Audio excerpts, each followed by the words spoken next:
Bonsoir à tous. Une fois n'est pas coutume, je vais faire une petite annonce pour ceux qui nous regardent par YouTube. En fait, je vais leur dire que, puisqu'ils n'ont pas l'occasion de participer au débat sur place, et s'ils ont envie de poser des questions, ils peuvent le faire sur le site de YouTube en commentaire ou vidéo. Et je rassemblerai, à un certain moment, si les questions deviennent nombreuses, je les rassemblerai et on pourrait envisager de faire une vidéo de réponse à ces questions. Donc, voilà, donc pour les auditeurs de YouTube, qui n'hésitent pas, et ça enrichira le débat pour tout le monde. C'est la dernière séance aujourd'hui, donc je vais terminer la politique. Je vais dire un mot sur un autre ouvrage important qui est la poétique, et vous verrez qu'il complétera très très bien la question de la philosophie pratique, en particulier de l'éthique. Et puis je récapitulerai un tout petit peu les toutes grandes lignes de ce pourquoi on peut dire qu'Aristote est tellement fondateur, donc ce qu'on aura vu au cours de ces 10 séances. La semaine dernière, on avait vu évoluer le critère des régimes corrects et déviés, donc à partir d'un premier critère qui était est-ce qu'ils font leurs lois, est-ce qu'ils gouvernent dans l'intérêt de tous ou seulement dans l'intérêt de la classe dirigeante. On avait vu progressivement que pour pouvoir rendre compte de la différence entre politeia, donc régime citoyen, et démocratie, pour rendre compte de cette opposition et du caractère dévié de la démocratie, il fallait ajouter quelque chose, puisque la démocratie elle est faite par tous, pour tous, en principe elle devrait correspondre à l'intérêt de tous. Et pourquoi ce n'est pas le cas? On avait vu que c'était parce qu'il fallait ajouter ici le fait que ceux qui ont accès au pouvoir, que ce soit le simple pouvoir délibératif ou les autres pouvoirs, aient certaines qualités politiques, dont on avait vu qu'elles étaient de deux types. D'une part des qualités morales et d'autre part des qualités de type cognitif, des qualités de raisonnement qui ont à voir avec la faculté de phronésis, de sagesse pratique qu'on avait déjà vu dans l'éthique. Et dans ce cas-là, la démocratie, évidemment, ne correspond plus à ce critère, puisque son principe, c'est que tout le monde est égal par rapport au pouvoir politique, par rapport à l'accès au pouvoir politique, sans aucune condition, même pas de compétence, même pas de personnalité, même pas d'aucun type de qualité.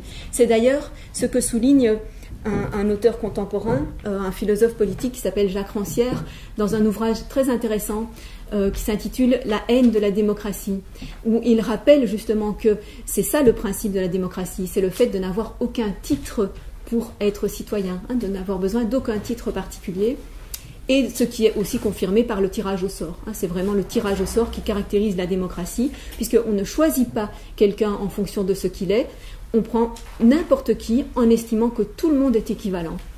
Et c'est cette forme-là, évidemment, que Aristote ne trouve pas la meilleure. Aristote estime que si on veut qu'une cité soit bien gouvernée, bien administrée, bien organisée, même si c'est de l'auto-organisation par tous, il faut quand même que tout le monde ait des compétences. Et donc on va voir un petit peu plus aujourd'hui quelles sont exactement ces compétences et comment il estime qu'on peut les acquérir, les transmettre. Et donc, c'est la raison pour laquelle on va peut-être commencer par lire le passage 6 qui résume cette conclusion. Puisque nous disons qu'il y a 3 constitutions correctes, et puisqu'est nécessairement meilleure dans chacune d'elles celle qui est administrée par les meilleurs, c'est-à-dire celle dans laquelle un seul parmi tous, dans le cas de la royauté, ou un lignage entier, l'aristocratie, ou une multitude, dans le cas de la politeia, l'emporte en qualité, et où les uns sont capables d'être commandés et les autres de commander en vue de la vie la plus digne de choix. La vie la plus digne de choix, c'est celle qu'on a définie dans l'éthique, celle qui permet d'épanouir les qualités proprement humaines les plus élevées. Puisque par ailleurs, dans nos premiers propos, nous avons montré que la même qualité était nécessairement celle de l'individu et celle du citoyen de la cité la meilleure. Donc ce n'est vrai que dans une cité la meilleure, que les citoyens sont aussi les meilleurs, sont aussi les meilleurs à titre privé et individuel, puisque c'est seulement dans ces formes-là de constitution qu'on demande à ceux qui participent au pouvoir d'être des hommes de bien, d'avoir des qualités morales aussi. Dans les autres cas, s'il y a seulement un nombre restreint de citoyens au sens actif du terme, qui participent vraiment aux décisions, les autres n'ont pas besoin d'avoir des grandes qualités morales, ça n'aura pas en tout cas d'influence politique, ça n'aura pas d'influence sur... Voilà, ça aura de l'influence sur la cité en général s'ils sont vraiment délinquants, mais sinon, disons que ça n'influencera pas directement la qualité de la politique. Mais dans le cas où sont citoyens les meilleures personnes, évidemment, la même éducation vaudra pour être quelqu'un de bien, d'une manière générale, éthique, et pour être un bon citoyen, pour avoir les qualités requises. Donc il est clair que c'est de la même manière et par les mêmes moyens qu'on devient un homme de bien et qu'on peut constituer une cité gouvernée aristocratiquement ou royalement. Et là, il oublie ou selon la Politeia, mais enfin, il les a citées toutes les trois. Par conséquent, l'éducation et les habitudes seront à peu près les mêmes pour produire un homme de bien et un homme politique ou royal. Et c'est ainsi qu'Aristote peut arriver à la formule de ce qu'il cherchait depuis longtemps, depuis les éthiques déjà, la formule de ce qu'est le juste politique au sens absolu, et non pas au sens d'un certain régime en particulier. Et cette formule, c'est chaque homme semblable, par nature, doit avoir les mêmes droits et les mêmes dignités ou considérations ou reconnaissance ou charges en fonction de sa nature, conformément à sa nature. Ça, c'est la formule de la justice politique. Donc que tous les gens qui sont égaux en qualité politique aient accès effectivement aux décisions politiques. Et cette justice-là, elle est universelle, comme vous voyez. Elle est universelle parce que c'est vrai dans chaque régime.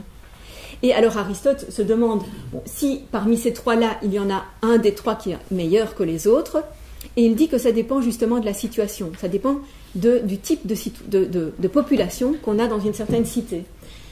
Si on a une seule personne qui dans une cité vraiment surpasse tous les autres en compétences et en éthique, alors celui-là, il est juste qu'il gouverne seul. Mais il faudrait, dit Aristote, qu'il les dépasse autant que Zeus dépasse tous les dieux et tous les hommes. Bon, la formule est peut-être un peu hyperbolique, n'empêche qu'on sent bien que ça ne doit pas être monnaie courante. Donc ça ne doit pas être souvent la royauté qui est le plus juste. Alors, pour l'aristocratie, c'est dans le cas où on a vraiment une grande famille, une lignée qui dépasse vraiment toutes les autres familles, tout le reste de la population en compétences et en vertu. Comme on a par exemple à la Renaissance, dans les cités italiennes, par exemple, ces grandes familles, quoique elles gouvernaient plutôt sans scrupule que moralement. Mais bon. En tout cas, si une lignée l'emporte vraiment sur toutes les autres, alors il est juste, au sens absolu du terme, il est juste au sens absolu que ce soit elle qui ait tous les pouvoirs. Et enfin, s'il y a une multitude de citoyens égaux qui ont ces compétences, alors le plus juste, au sens absolu, c'est la politeia, c'est le régime citoyen. Et remarquez, quand on dit au sens absolu, c'est un absolu immanent. On n'a pas besoin d'un absolu transcendant comme c'était le cas chez Platon. On n'a pas besoin d'une forme éternelle et absolue de justice pour que le juste soit effectivement réalisé. C'est un absolu immanent. Ça dépend de la situation. C'est la situation réelle qui le dicte. Mais dans chaque fois, il s'agit bien que ceux qui sont égaux en qualité se partagent également les fonctions. Voilà la formule générale universelle de la justice politique. Maintenant, comment est-ce qu'on va pouvoir transmettre ces compétences et quelles sont exactement ces compétences? Donc pour tout ce qui est qualité morale, on est renvoyé à l'éthique. On sait là comment ça s'apprend par les habitudes et puis par la raison, c'est-à-dire le choix. Le choix parmi tout ce qu'on a reçu comme éducation, comme influence de l'environnement, le choix de ce qu'on veut vraiment développer. Donc on a vu amplement comment développer ces qualités morales. Mais pour ce qui concerne les compétences politiques, quelles sont-elles précisément?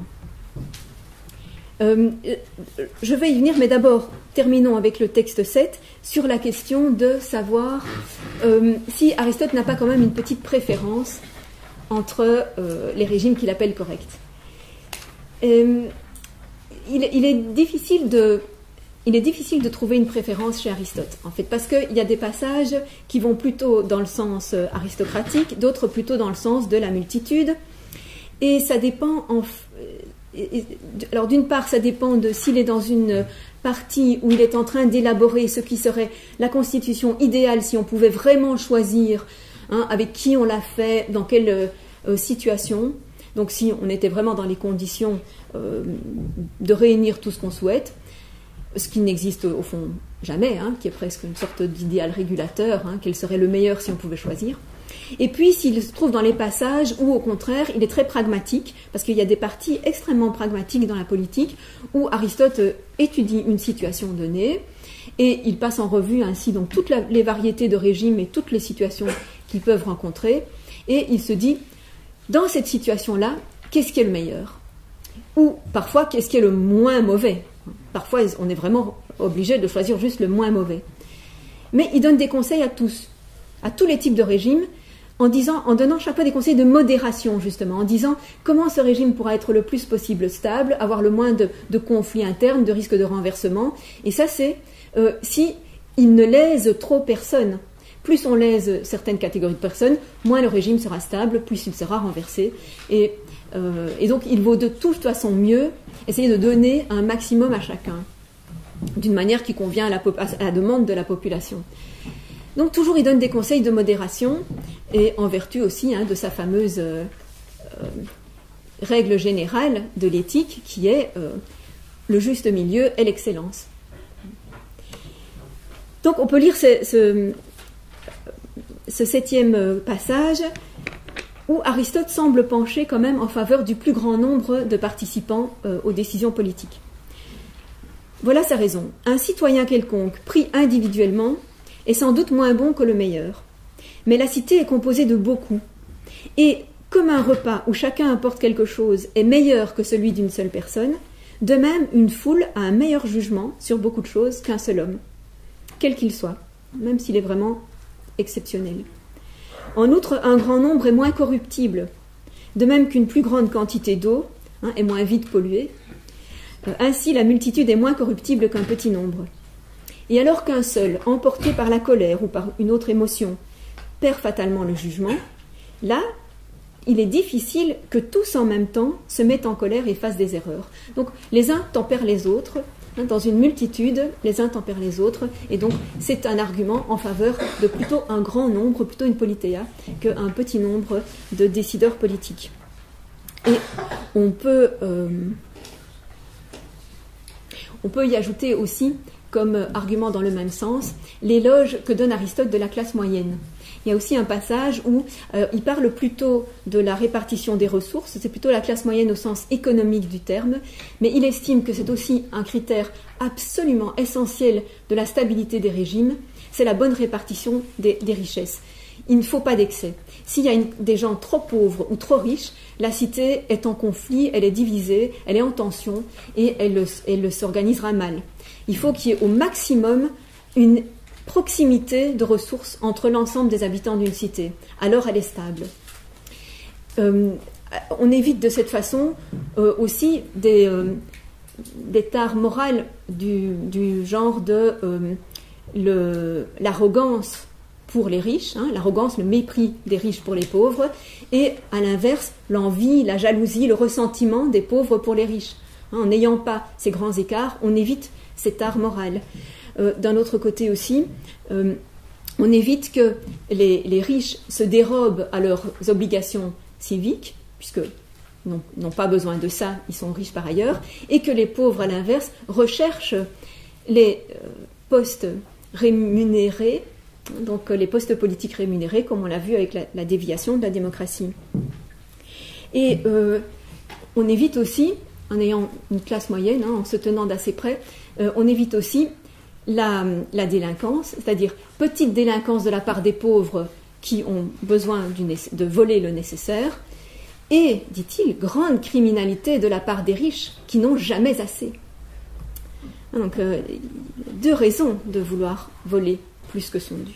Donc, tout ça est évité si on a une classe moyenne forte. Donc, ça va de pair aussi, évidemment, avec l'idée d'avoir un régime politique où il y a vraiment un grand nombre, une majorité de personnes qui participent. Donc on peut vraiment penser que c'est là la préférence d'Aristote. Mais cette préférence, pour une autre raison encore, il ne va jamais la dire de manière très explicite ni générale, c'est qu'en fait, encore une fois, il fait une œuvre de philosophe. Il fait une œuvre de philosophe et pas de théoricien politique. Il ne propose pas une politique. En tant que philosophe, ce qu'il fait, c'est montrer les présupposés de chacun des gouvernements, de chacun des types de régimes, les présupposés, les conditions de possibilité, quelles conditions sont nécessaires pour que chacun puisse être installé, qu'est-ce qu'il suppose en termes de capacité humaine, est-ce qu'on suppose que beaucoup peuvent développer des capacités ou très peu, quels sont leurs avantages et leurs inconvénients à chacun, et quelles sont leurs conséquences sur les types de personnes qu'ils vont développer. Donc ça, c'est le travail philosophique. Et ça implique une certaine distance par rapport à tous, une certaine impartialité par rapport à tous. On observe froidement, mais on ne prend pas parti. Alors, c'est vrai que, évidemment, quand il présente ce qu'il y a d'avantages et d'inconvénients dans chacun, on voit bien ceux qui sont plus justes, qui sont plus proches de la justice telle qu'il l'a définie. Donc on voit sa préférence d'une certaine façon. Mais il n'a pas à prendre parti, il ne fait pas un programme politique, il fait un travail de philosophe. Donc là, vous voyez aussi un peu ce que c'est que le travail de philosophe dans ce domaine. Bon, passons à la question donc, de l'éducation sur les questions cognitives, sur les facultés cognitives nécessaires pour être un bon citoyen, un citoyen actif. Et donc, on est plutôt dans le cadre de l'enseignement.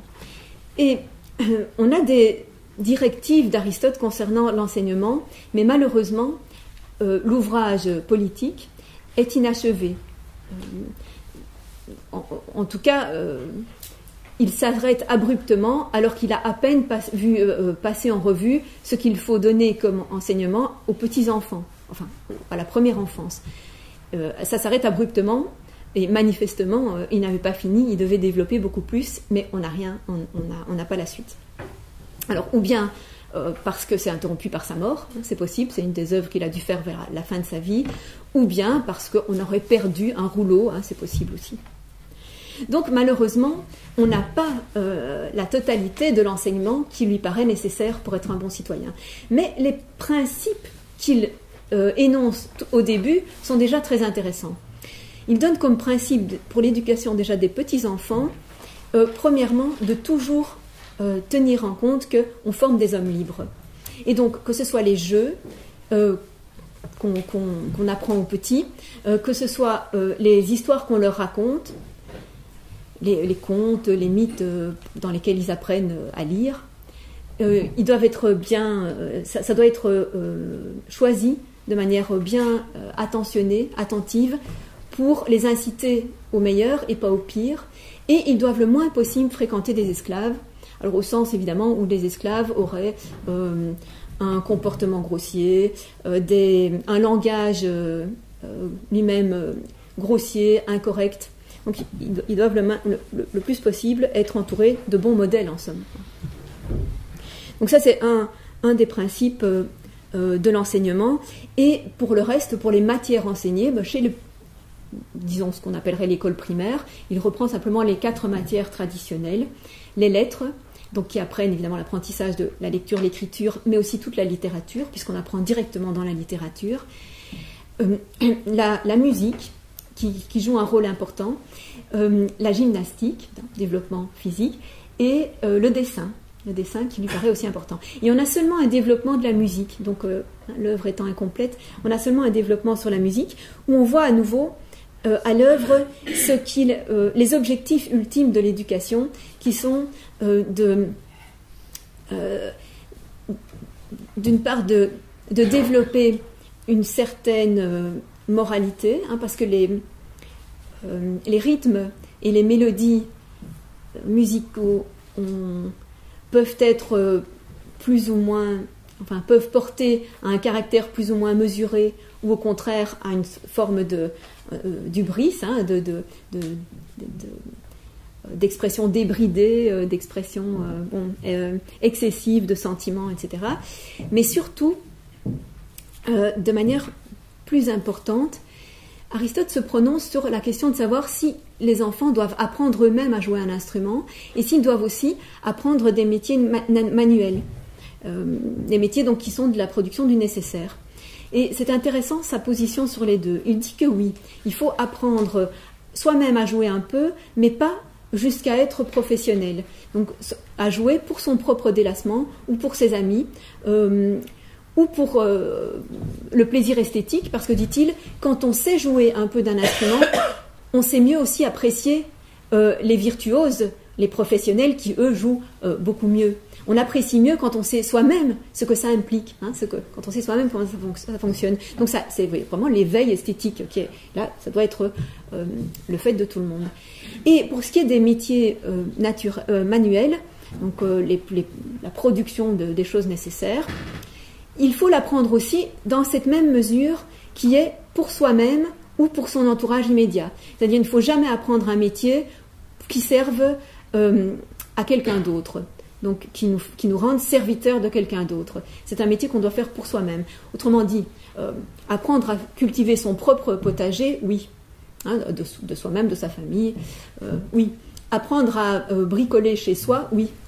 Mais apprendre à aller vendre cette force de travail ailleurs, non. Hein, donc on voit cette très très forte distinction qui est commune dans l'Antiquité classique entre le fait de posséder toutes sortes de compétences et de savoir-faire qui sont tout à fait dignes d'un homme libre, et le fait d'être obligé de se soumettre à quelqu'un dans l'exercice de ces mêmes compétences ou savoir-faire. C'est là que se situe la différence. Donc c'est pas qu'il y a des tâches qui soient basses, hein, et des tâches qui soient élevées, c'est pour qui on les fait. Est-ce que c'est pour soi ou est-ce que c'est pour quelqu'un d'autre? C'est ça qui fait la différence. Alors il dit aussi qu'il faut éviter toutes les tâches qui déforment le corps ou qui déforment l'esprit. Hein, donc il ne faut pas des tâches trop rudes qui vous rendent rachitique ou bossu. Il ne faut d'ailleurs pas non plus, dans l'exercice de la gymnastique, rendre des gens tellement spécialisés dans une certaine discipline que leur corps en est déformé lui aussi. Il faut un développement complet, harmonieux, proportionné de l'ensemble du corps, et donc faire l'ensemble des disciplines jusqu'à un certain point, et non pas se rendre champion olympique. Hein. Donc il peut le dire, hein, puisqu'on faisait effectivement grand cas des champions olympiques, mais en fait Aristote fait remarquer que en fonction de ce qu'on a poussé, hein, au paroxysme chez eux, on a fait des gens disproportionnés et même on a détruit certaines parties de leur corps. Donc il y a une mise en garde, le kalos kagatos, hein, l'idéal de l'homme beau de corps et d'esprit, ce n'est pas celui-là. Donc voilà pour cet équilibre de nouveau, hein, entre les différents apprentissages, les différentes compétences. Mais on suppose alors aussi que, outre ces 4 matières traditionnelles, Aristote ajoute, après un certain âge, l'apprentissage des mathématiques, des sciences naturelles, de la logique, hein, puisque lui-même a développé des traités, hein, abondamment sur ces questions. Donc évidemment, il doit certainement prôner cet apprentissage pour faire des hommes complets. Mais malheureusement, on n'en a pas la trace. Et puis, on va se dire, maintenant, on sait aussi que, contrairement à Platon, Aristote ne pensait pas que pour exercer une compétence politique, il fallait être un grand intellectuel, hein, contrairement à Platon, pour qui il fallait arriver au sommet de la dialectique, être philosophe, pour pouvoir gouverner, hein, donc pour connaître aussi les notions pratiques. Ça, on le sait depuis longtemps. Mais quelles sont alors les compétences proprement politiques, justement? Parce que jusqu'ici, on a vu des matières, somme toute, intellectuelles au sens large. Eh bien, c'est dans la rhétorique qu'on va trouver une description de ce que sont ces compétences que doit acquérir quiconque est appelé à se trouver dans une assemblée délibérative. Autrement dit, tout le monde, hein, tous les citoyens. Dès qu'il y a citoyenneté, tout le monde ne va peut-être pas passer à une charge d'archontin, hein, comme on les a décrites la semaine passée, mais tout le monde, en tout cas, va siéger dans l'assemblée. Donc, quelles sont ces compétences que Aristote donne dans la rhétorique? Il dit, pour pouvoir délibérer pour le bien de la cité, il faut connaître d'abord tout ce qui concerne la défense du territoire. Donc il faut bien connaître son territoire, sa topologie, pour pouvoir comprendre quand le stratège, hein, viendra présenter une ligne de défense, si elle est effectivement profitable ou pas, hein, pouvoir départager différentes propositions. Il faut connaître aussi quelque chose concernant la guerre et la paix, au sens de connaître la puissance de sa propre cité, la puissance militaire de sa propre cité, celle des cités voisines ou des cités qui sont alliées ou qui sont susceptibles d'être ennemies, pour pouvoir prendre les bonnes décisions, hein, ne pas aller attaquer celle qui est plus forte, etc. Et aussi connaître l'histoire des guerres passées. Comme ça, on saura ce qui a effectivement emporté la victoire et ce qui, au contraire, mène à la défaite. On doit faire ça pour pouvoir juger, on doit savoir ça pour pouvoir juger convenablement dans un cas qui se présente. On doit aussi connaître quelles sont les importations et les exportations de sa cité dans le domaine économique, pour veiller à faire les bons choix de tout ce qui est l'essentiel dans sa subsistance. Et enfin, on doit bien connaître aussi les différents types de constitutions, en particulier ce qui leur permet de se maintenir et ce qui les met en danger. On doit bien savoir, étant donné le type de régime dans lequel on est, à quoi il faut prendre garde, parce que c'est la voie d'une dégénérescence ou d'un grand danger qui menace ce régime, qui risque une révolution. Donc, autrement dit, c'est ce qu'il fait dans la politique, c'est ce qu'il décrit dans la politique, justement.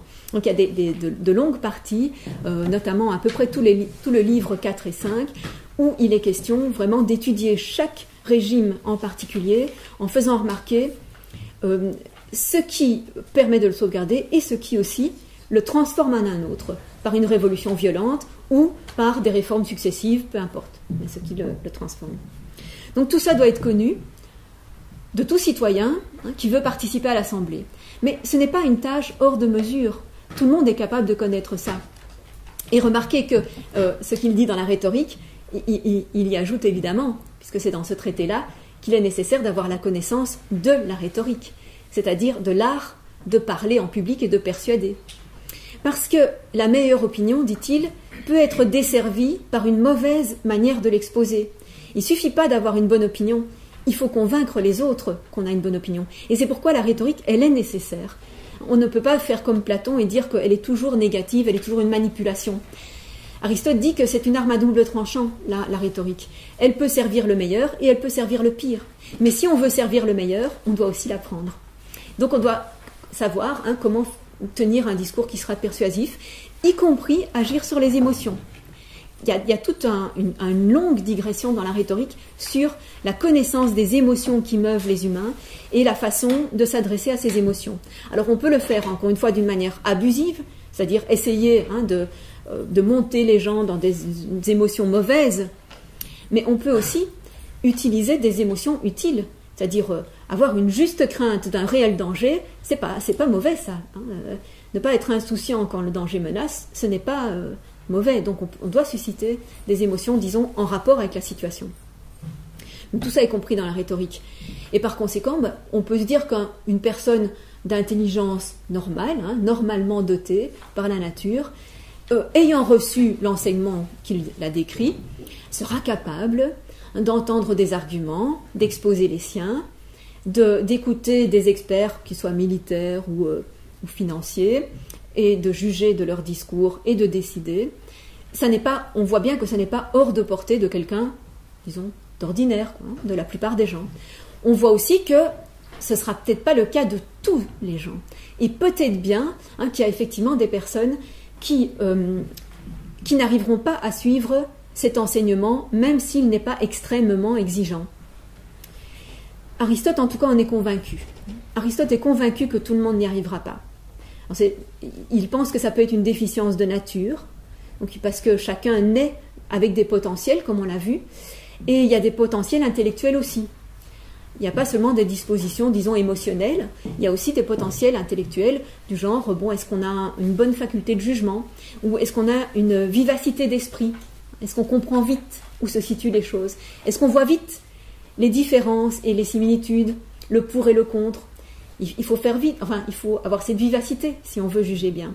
Tout ça, certes, ça se cultive par l'expérience. L'expérience est une donnée essentielle, mais tout de même, il y aura quand même des différences individuelles. Donc Aristote pense qu'on ne peut pas surmonter toutes les différences individuelles et que donc il y aura des gens qui n'y arriveront pas. C'est une sorte de pari.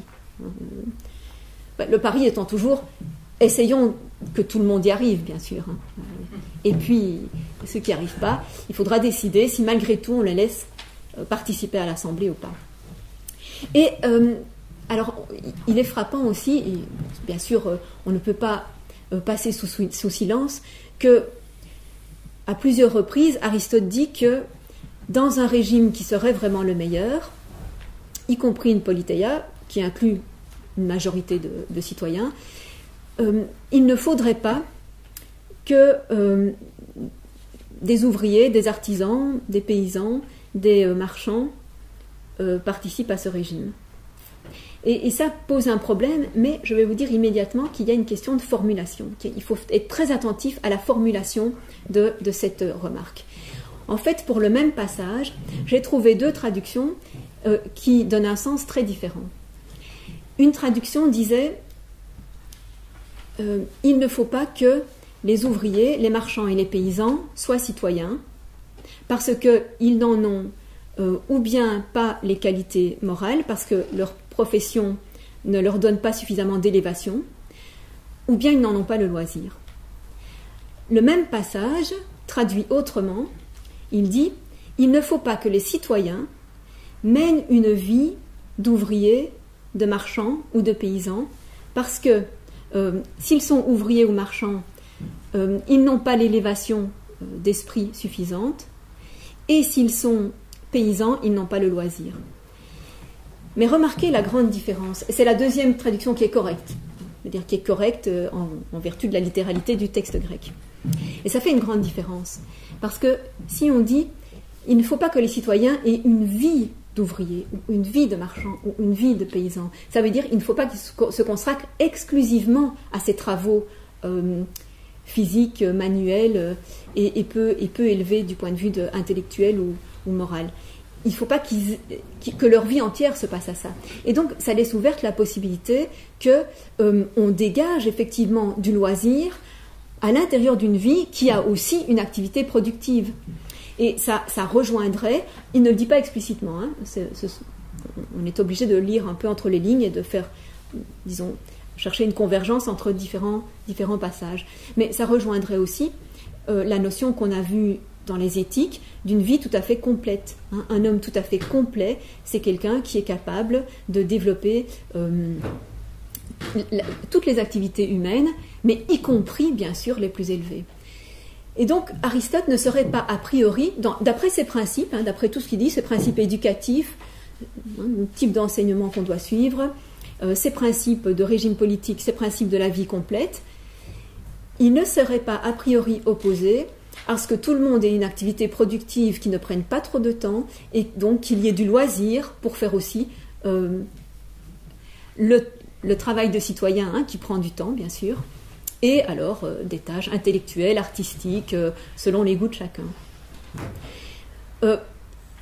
Une raison, à mon avis, pour laquelle il ne signale pas explicitement, c'est parce que ça lui paraît encore impossible, impraticable, pour une raison très matérielle, c'est qu'on n'a pas d'automatisation du travail, on n'a pas de machine, les travails lourds prennent beaucoup de temps. On est obligé de faire passer beaucoup de temps aux tâches productives. Et encore, remarquez qu'il y a beaucoup d'hommes en Grèce qui ne participent pas aux tâches productives, grâce au fait que la vie est d'une extrême sobriété. La vie matérielle est d'une très grande sobriété en Grèce. Donc on n'a pas besoin d'une multiplicité de métiers qui apportent plus de confort matériel, plus de raffinement, disons, dans tout ce qui est matériel. Donc, une certaine sobriété plus l'automatisation résout le problème d'Aristote, en somme. Donc, je trouve que c'est une perspective, hein, qui s'ouvre évidemment à nous. Alors, quelque chose qu'il faut aussi apprendre, qui revient souvent dans la politique, c'est l'apprentissage du commandement et du fait d'être commandé. Donc, puisque, du moins pour les charges où on est mandaté, hein, où une seule personne est mandatée pour un certain temps et dont il est responsable, donc puisque pour ces charges, il y a un rapport là de commandement qui s'instaure, hein, à partir du moment où quelqu'un, par exemple, s'occupe du trésor public, il peut ordonner qu'on fasse certaines choses, ou le stratège, bien entendu, donne des ordres, mais aussi celui qui s'occupe des aménagements du territoire ou de la cité ou des fêtes, il donne des ordres. Donc il y a toujours des moments où on doit obéir à des ordres, mais encore une fois des ordres entre égaux, hein. Bien entendu que c'est bien entre égaux, sur le même niveau politique. Donc il faut accepter d'exécuter ce que celui qui est en charge nous demande d'exécuter, et il faut aussi, lorsqu'on est en charge, être capable de donner ces ordres, donc d'organiser au fond, certains subalternes qui exécutent ce dont on a la charge. Il n'y a aucune honte à ça, ça n'a rien à voir avec la servilité, puisqu'on sait que c'est chacun à son tour. Donc il n'y a pas de problème de servilité. Et comment est-ce qu'on apprend ça? Eh bien, Aristote dit que c'est surtout en étant commandé dans sa jeunesse qu'on apprend progressivement comment on commande. Donc il y a une question d'âge. Il y a une question d'âge. Quand on est jeune, on est surtout commandé et on l'accepte puisque ça vient de personnes plus âgées. Et puis progressivement, on devient capable, en observant comment ça se fait, on devient capable de le faire soi-même. Et puis l'expérience ajoute, etc. On devient de plus en plus capable. Et notamment pour tout ce qui est militaire, donc je vous avais fait allusion au fait qu'il y avait un service militaire, entre 18 et 20 ans. Il y a ce qu'on appelle l'éphébie. Les éphèbes sont les jeunes gens qui s'entraînent et qui à ce moment-là, bien sûr, sont tout à fait sous commandement avant de pouvoir éventuellement à leur tour prendre un commandement. Donc ça, c'est aussi une part importante de l'éducation de tout citoyen. Il faut passer aussi par là. Voilà, malheureusement, on n'a pas plus. Enfin, malheureusement, on a déjà beaucoup. Donc, sur la question de la politique, et donc, avant de débattre à ce sujet, je vous propose de présenter les grandes lignes de la poétique d'Aristote, et vous verrez que ce n'est pas sauter vraiment d'un domaine à un autre, parce qu'il y a de nouveau là une prolongation de l'éthique. Il y a de nouveau une prolongation de l'éthique sous un aspect tout à fait différent. Dans la poétique, Aristote ne prend en compte, n'étudie que certaines formes de poésie. C'est la poésie qu'il appelle imitative.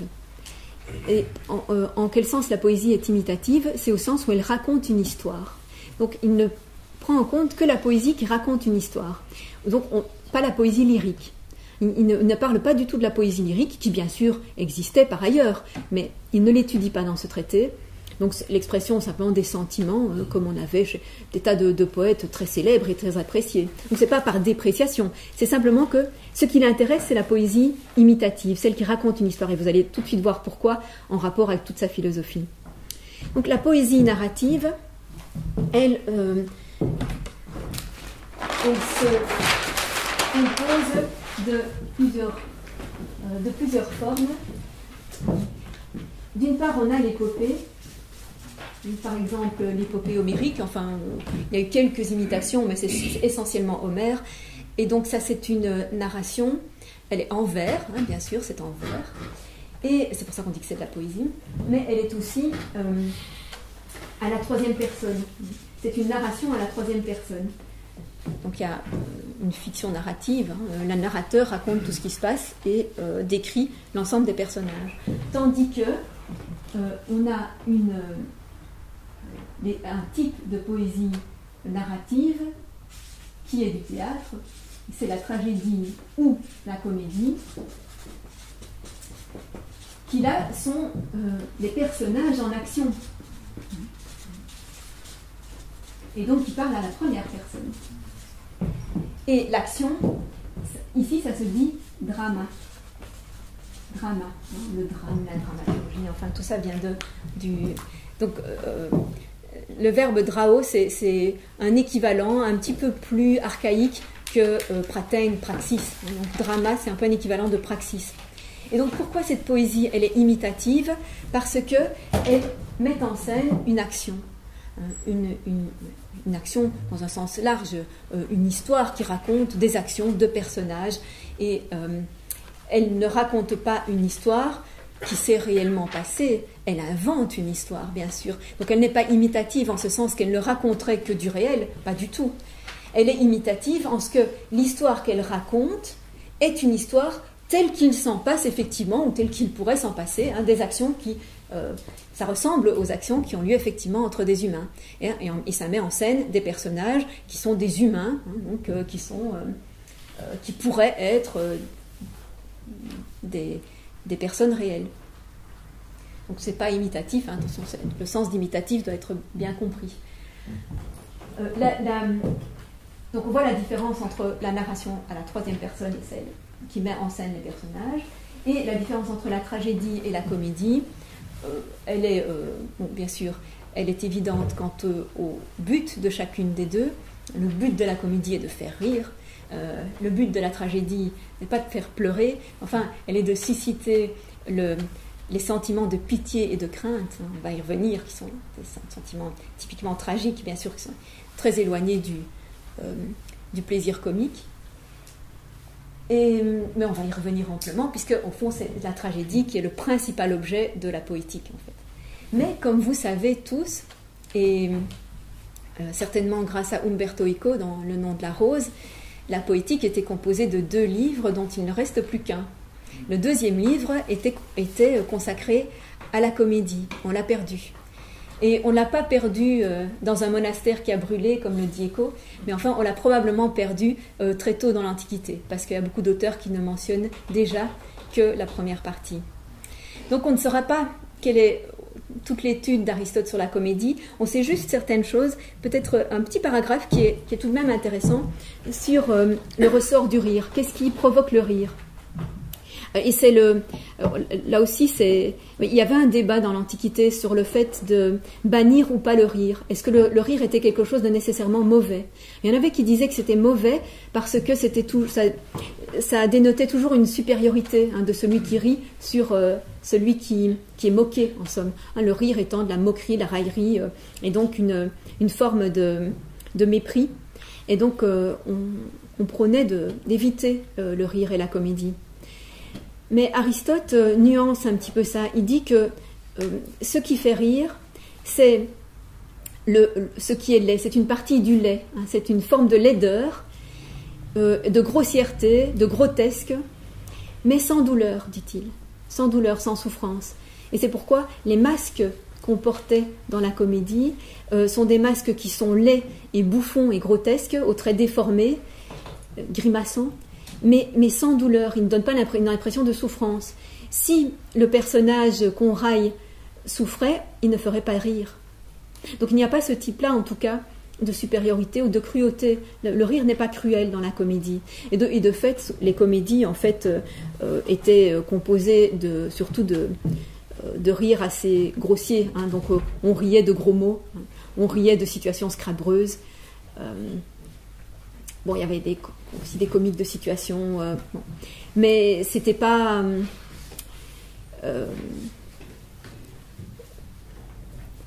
on riait de tout le monde aussi, on riait de toutes les classes sociales, donc il n'y avait pas non plus nécessairement une notion de supériorité ou de ressentiment dans la comédie antique.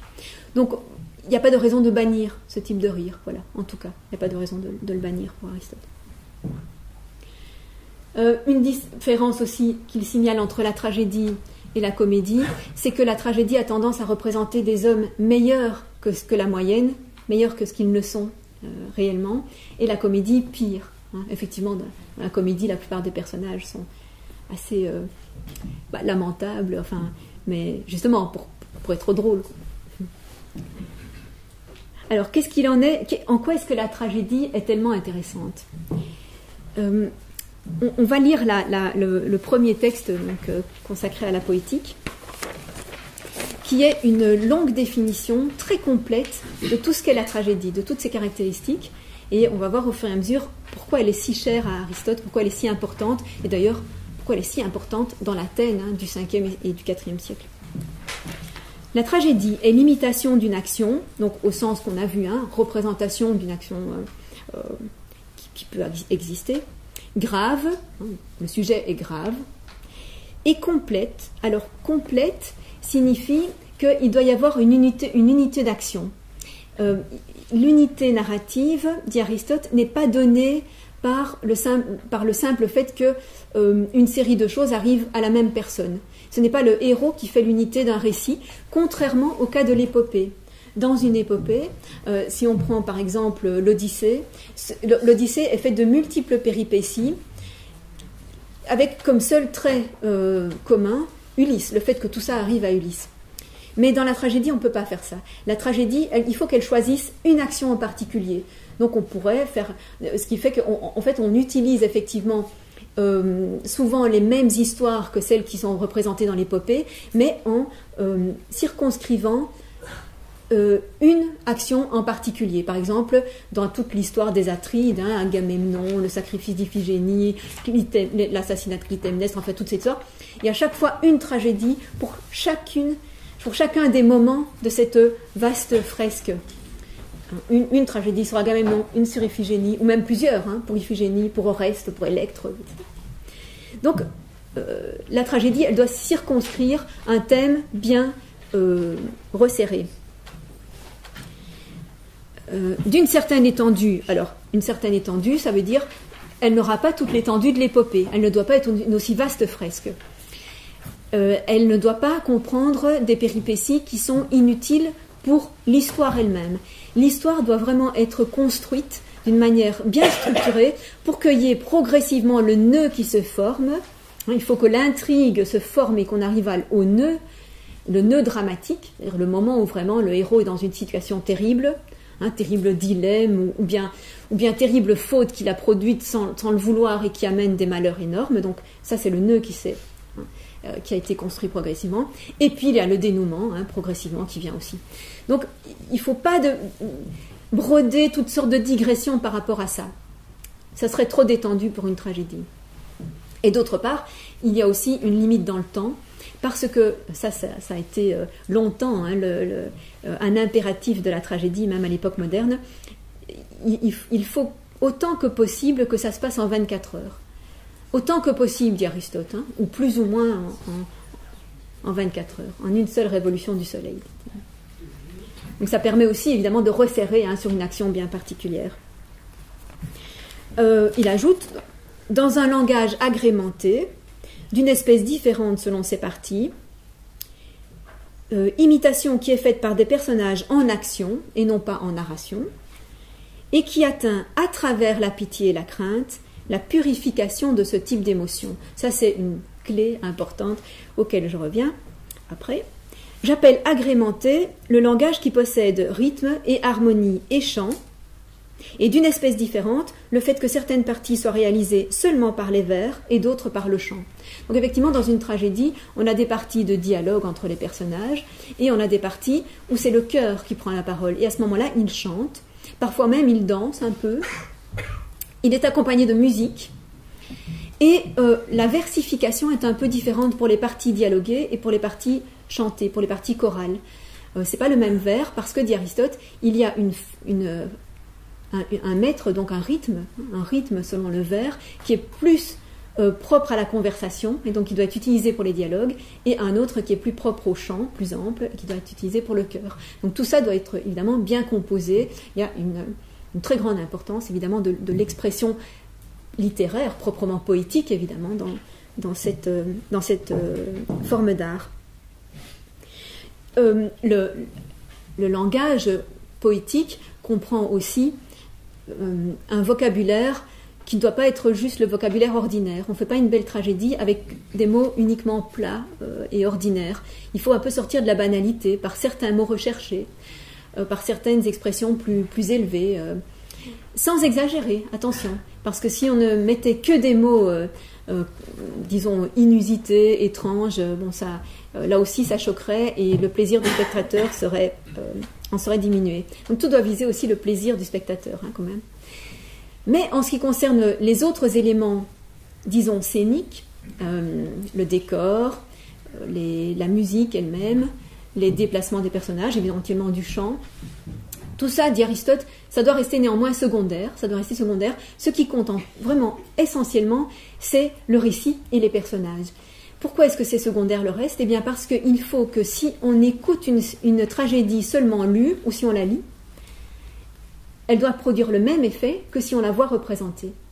Donc lire du théâtre, comme on le fait encore maintenant, lire du théâtre doit produire le même effet que si on le voit sur scène. La scénographie ne l'intéresse pas énormément, la mise en scène ne l'intéresse pas énormément.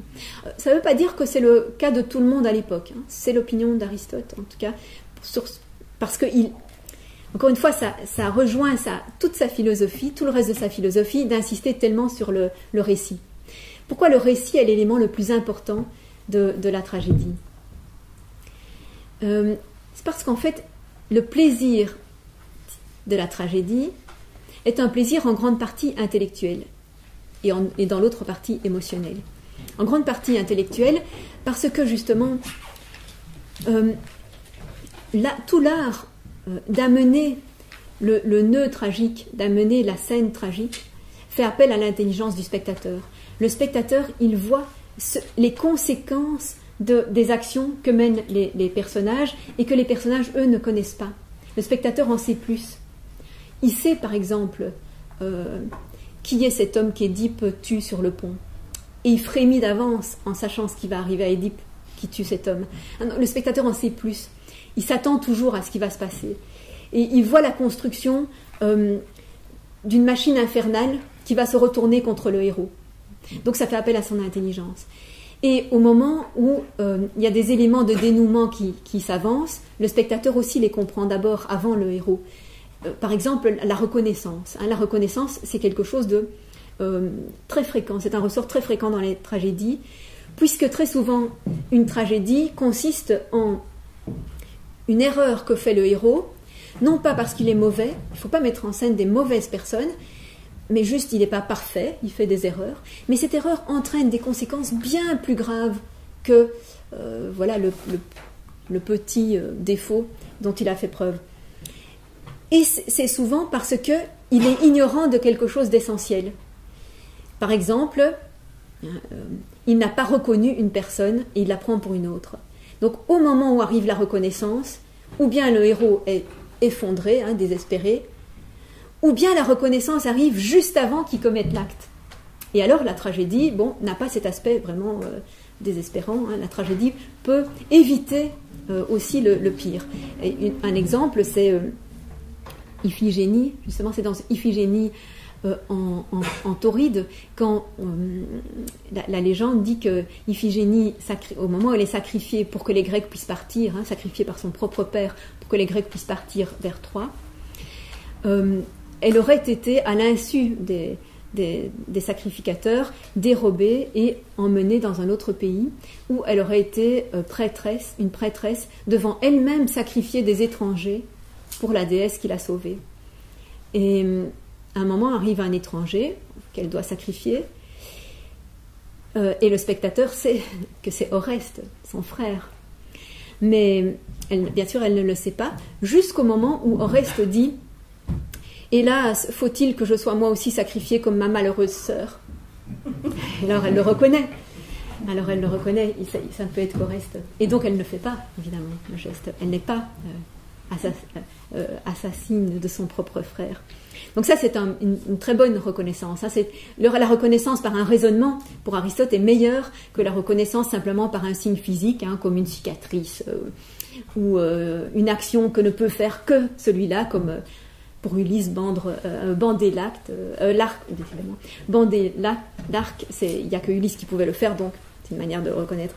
Bref, la reconnaissance est un moment essentiel, et plus, pour Aristote, plus ça fait appel à l'intelligence du spectateur, mieux ça vaut. Plus ça fait appel à un raisonnement, mieux ça vaut. Voilà, Aristote, il veut un spectateur intelligent. Mais enfin, l'autre ressort, c'est quand même les émotions. Et donc, revenons sur ces émotions de pitié et de crainte. Si ça déclenche ces émotions-là, un spectacle tragique, c'est parce que le héros n'est pas quelqu'un qui est totalement en dehors de toute identification pour nous. C'est quelqu'un auquel on peut s'identifier. Certes, il est en général un petit peu meilleur, un peu plus admirable, mais en même temps, c'est quelqu'un qui nous ressemble. Il fait des erreurs. Il est soumis à des tentations. Il est soumis à des dilemmes. Comme nous, quand nous délibérons, parfois, tout nous paraît trop difficile. Toutes les solutions nous semblent trop difficiles ou trop mauvaises. Donc, il se trouve dans des situations difficiles que nous aussi, on peut vivre. Et donc, ce héros, on s'identifie à lui, et quand il tombe dans le malheur, ce qui est vraiment nécessaire, il faut que dans une tragédie, il y ait des changements brusques comme ça, de bonheur à malheur ou l'inverse. Quand il tombe vraiment dans le malheur, on a une énorme compassion pour lui. On a une énorme compassion parce qu'on s'est identifié à lui. Et c'est une compassion méritée, puisqu'il n'a pas mérité un malheur aussi grand. Alors, pourquoi est-ce qu'on dit que ces émotions, la tragédie en effectue une purification, une catharsis? On a énormément discuté sur cette notion de catharsis. en se demandant si on voulait dire simplement une purification au sens moral, c'est-à-dire donc une amélioration morale, est-ce qu'il y aurait une sorte de objectif édifiant de la tragédie, mais c'est probablement pas le cas, parce que les émotions de pitié et de crainte ne sont pas des sortes de vices moraux qu'il faudrait essayer d'éradiquer. C'est pas des émotions dont il faut se débarrasser, dont il faut se purifier l'esprit, pas du tout. C'est pas dans ce sens-là. Avoir de la compassion, c'est quelque chose de bon pour Aristote, du moins, en tout cas si c'est selon la formule qu'on a vue dans les éthiques, envers la bonne personne, au bon moment, pour la bonne raison, etc. Même chose pour la crainte. C'est quelque chose de bien de l'avoir quand il faut. Donc il n'y a pas besoin de les éradiquer. En revanche, il faudrait plutôt suivre la métaphore médicale. Catharsis peut vouloir dire aussi purgation. Alors, bon, purgation, c'est un peu... faut le prendre au sens métaphorique, bien sûr. Dans quel sens il peut y avoir une certaine purgation de ces émotions et quel rôle ça joue ? Il y a un passage de la politique, justement, dans l'étude de la musique dans la politique, qui est tout à fait parallèle à celui-ci.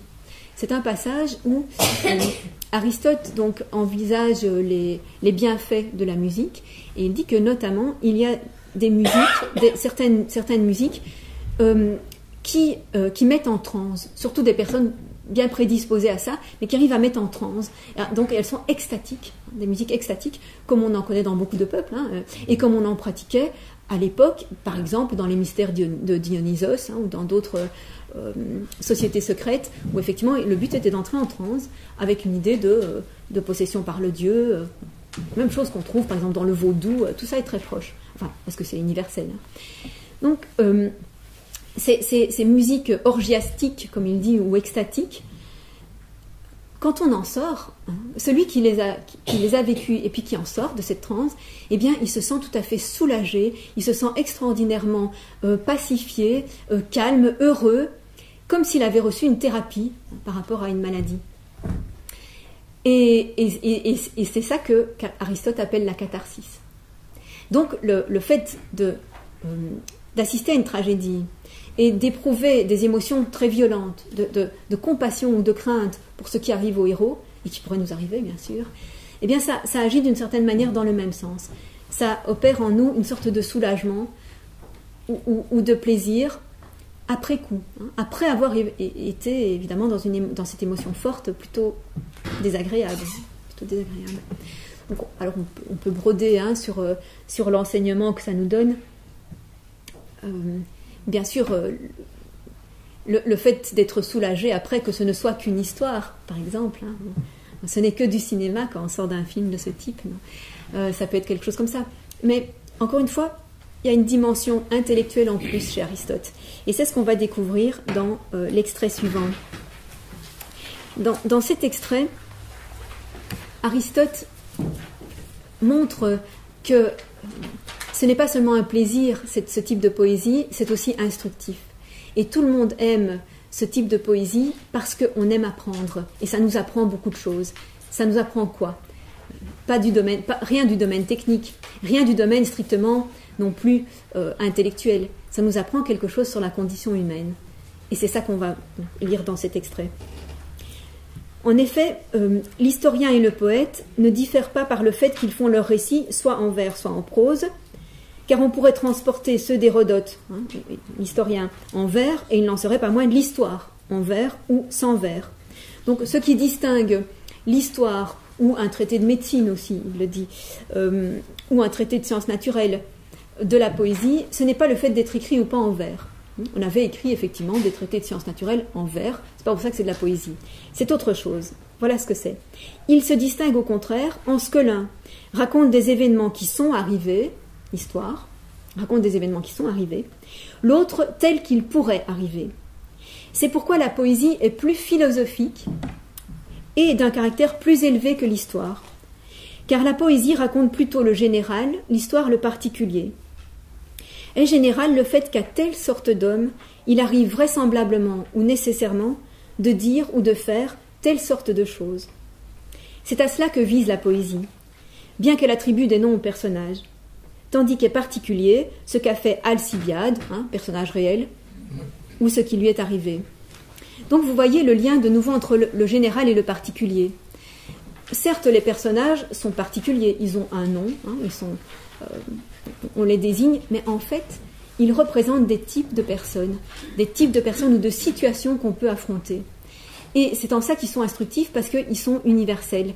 On peut dire, il y a partout des Édipes, il y a partout des Antigones, il y a partout des Iphigénies, des Orestes, où on peut tous se trouver dans des situations de ce type. Et donc, c'est important de savoir que, vraisemblablement ou nécessairement, si on se trouve dans une telle situation, ou si on agit de telle manière, il va se passer quelque chose de tel qu'on le voit dans les tragédies. Donc c'est un enseignement qu'on a. Attention aux conséquences de tes actions. Si tu fais ça, il risque de t'arriver ça. En sachant que il y a quelque chose d'inéluctable, d'immaîtrisable totalement dans ce qui va nous arriver. On rejoint là donc ces considérations éthiques sur la délibération. On est tous capables de délibérer. Mais la délibération n'est jamais une maîtrise totale, parce qu'il y a toujours des éléments qui nous sont inconnus, qui nous échappent ou qu'on ne peut pas tout simplement commander. Donc la tragédie nous dit ça, nous rappelle ça, nous montre des exemples. Et des exemples particulièrement graves, évidemment, qui nous émeuvent particulièrement. Donc c'est en ça qu'elle est beaucoup plus instructive que l'histoire. L'histoire, elle raconte ce qui est arrivé une fois. On n'en voit pas la nécessité. Mais quand on voit que un type de situation, un type d'action amène toujours quelque chose, ça nous instruit. Ça nous instruit. Alors, quand il parle de vraisemblable et de nécessaire, il faut bien remarquer que ce sont deux modalités pour lui du possible, dans un sens très particulier. Il dit que la poésie représente ou met en scène des choses qui pourraient se passer, hein, donc des situations possibles, des actions possibles. Possibles dans quel sens? Eh bien, dans le sens, comme il le dit ici, qu'elles sont vraisemblables ou nécessaires, hein, qu'il y a un enchaînement de faits qui sera vraisemblable ou nécessaire. Mais tout de suite, il nuance très très fort cela pour ménager une beaucoup plus grande imprévisibilité. Comment? Eh bien, c'est très intéressant cette remarque que parfois, dit-il, il est vraisemblable que des choses invraisemblables arrivent. Parfois, il est vraisemblable que des choses invraisemblables arrivent. Donc, il faut toujours ménager dans une tragédie de l'inattendu, du totalement inattendu et imprévisible. Sinon, on s'ennuierait. Si tout était déjà inéluctable depuis le début et qu'on savait déjà comment ça allait se terminer, évidemment, ça serait tout à fait ennuyeux. Donc, il faut toujours ménager les coups de théâtre, l'imprévu, le surgissement de quelque chose auquel on ne s'attendait pas, et qui est néanmoins invraisemblable. C'est-à-dire, en même temps, c'est invraisemblable au sens où ça ne découle pas de l'enchaînement qu'on a vu jusque-là, mais en même temps, c'est tout à fait vraisemblable parce que c'est quelque chose qui surgit dont on sait que ça surgit parfois, hein, que ça arrive effectivement ça. Et donc, il y a une coïncidence de choses, le hasard s'en mêle aussi, et fait que quelque chose d'inattendu se produit. Donc le vraisemblable est intéressant pour cette raison-là. Et il ajoute aussi, encore plus fort, que l'impossible est parfois plus crédible que le vraisemblable. Donc parfois on peut même représenter des choses impossibles, parce que dans le cours de l'action, ça paraît plus vraisemblable et plus crédible, on y adhère facilement, que si on présentait quelque chose de plus vraisemblable peut-être, mais moins crédible dans ce contexte.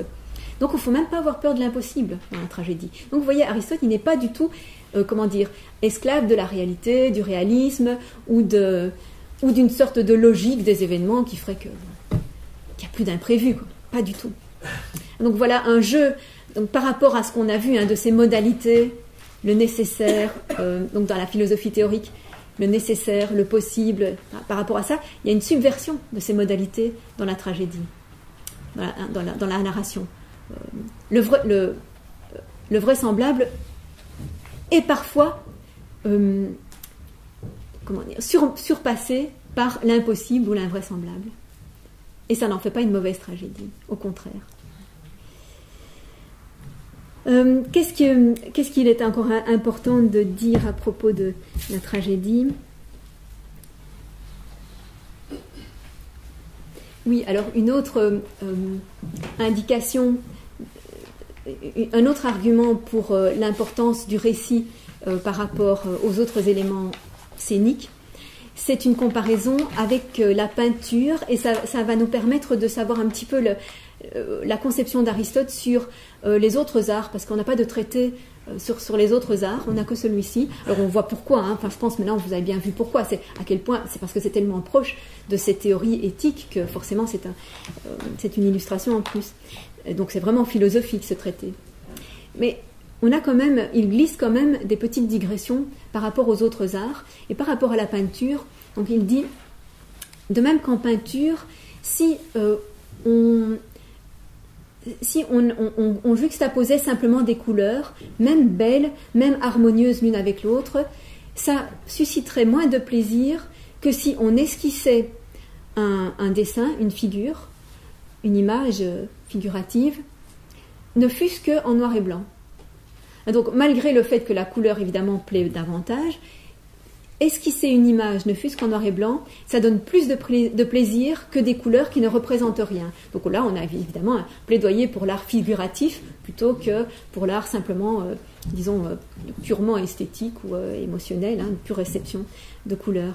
Et de la même manière, dans une tragédie, si on suscite simplement des émotions ou des plaisirs esthétiques, le spectacle ne donnera pas autant de satisfaction au spectateur que s'il y a une belle histoire, hein, une bonne histoire. C'est l'histoire qu'on vient chercher.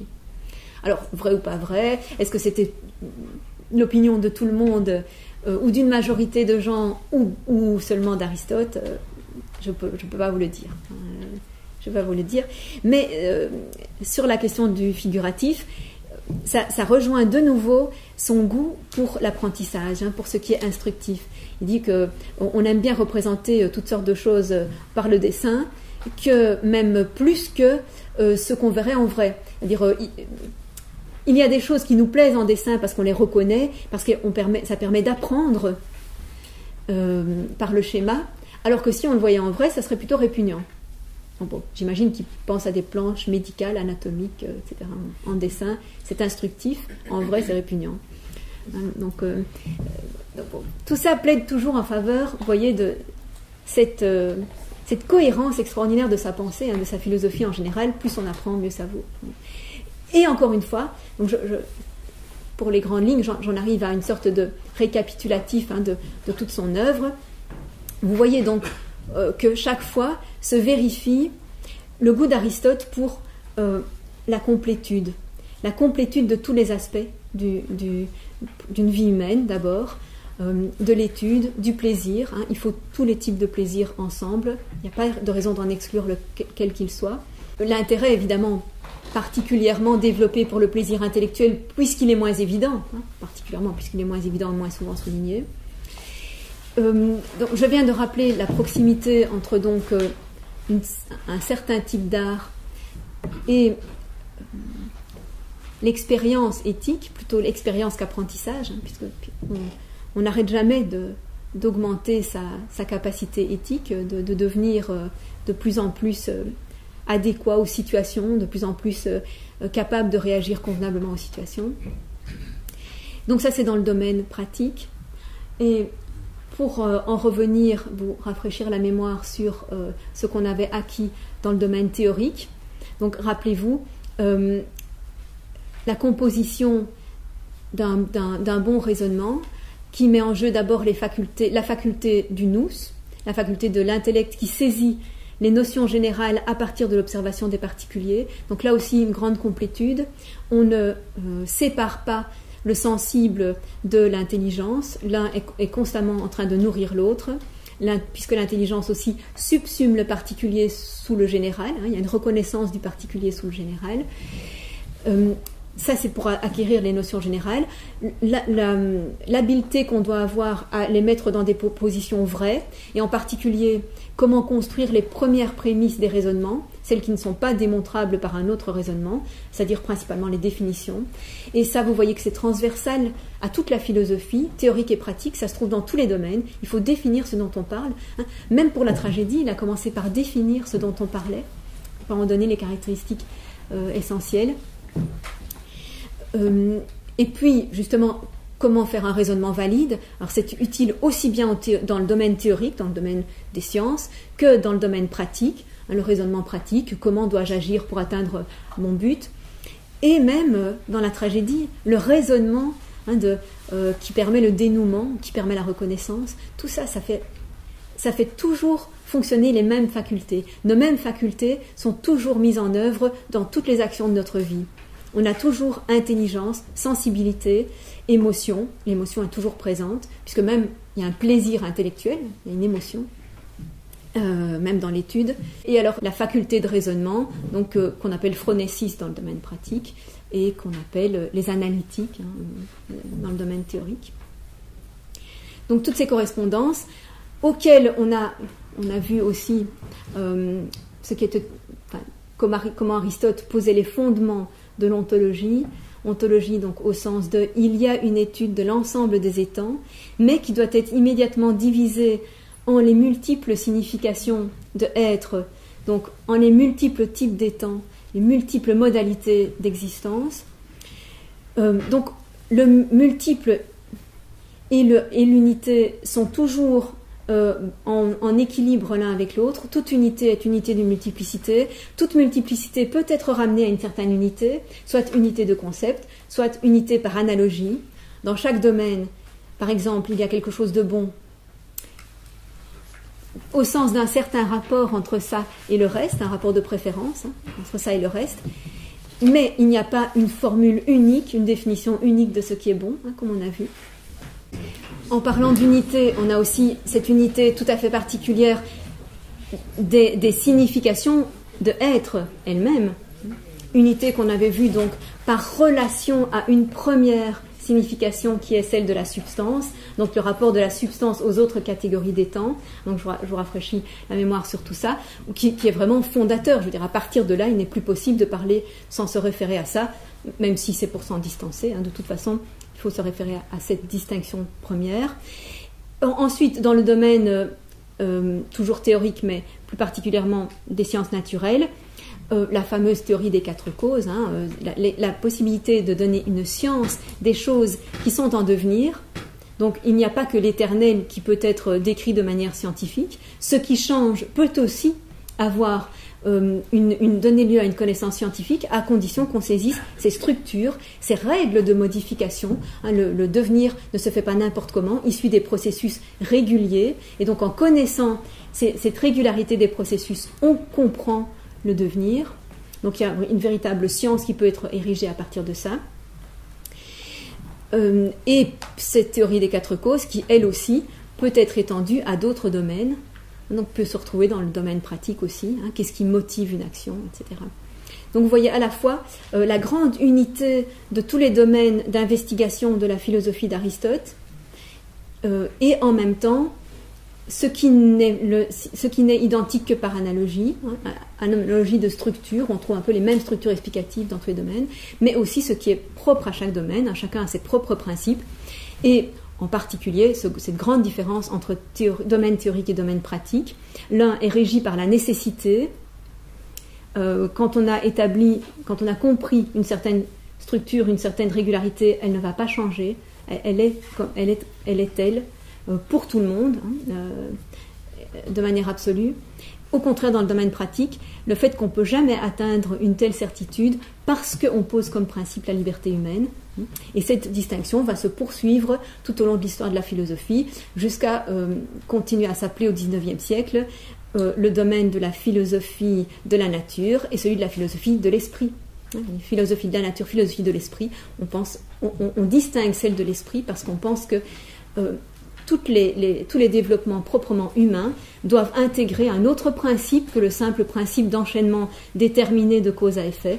Et cet autre principe, donc, on l'appelle liberté, ou on l'appelle autrement, peu importe, mais en tout cas, c'est bien ce que Aristote a lui aussi essayé de cerner. Et donc, je vous rappelle, a essayé de cerner notamment en expliquant pourquoi nous sommes responsables de nos actions. Et que nous ne sommes pas absolument responsables de nos actions. La tragédie, encore une fois, le montre.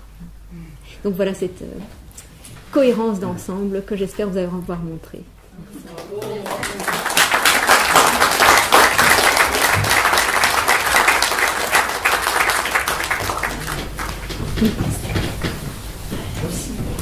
Pas une question, juste rajouter peut-être une petite chose, si tu me le permets.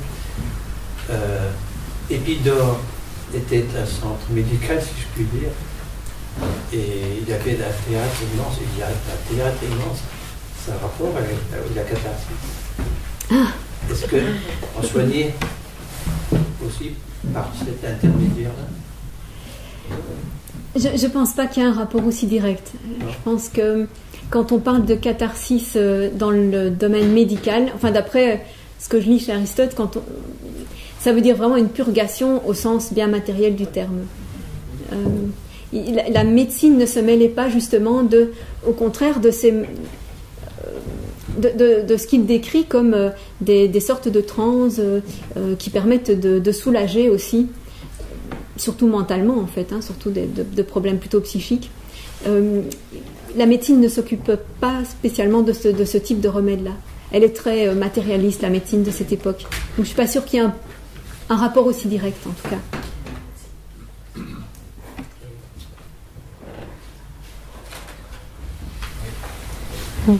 Oui, parce que dans le monde de l'art, la catharsis, c'est aussi l'action même. C'est pas forcément que l'accord des idées. Moi, je crois qu'il y a une intelligence émotionnelle aussi. Il n'y a pas qu'une intelligence intellectuelle.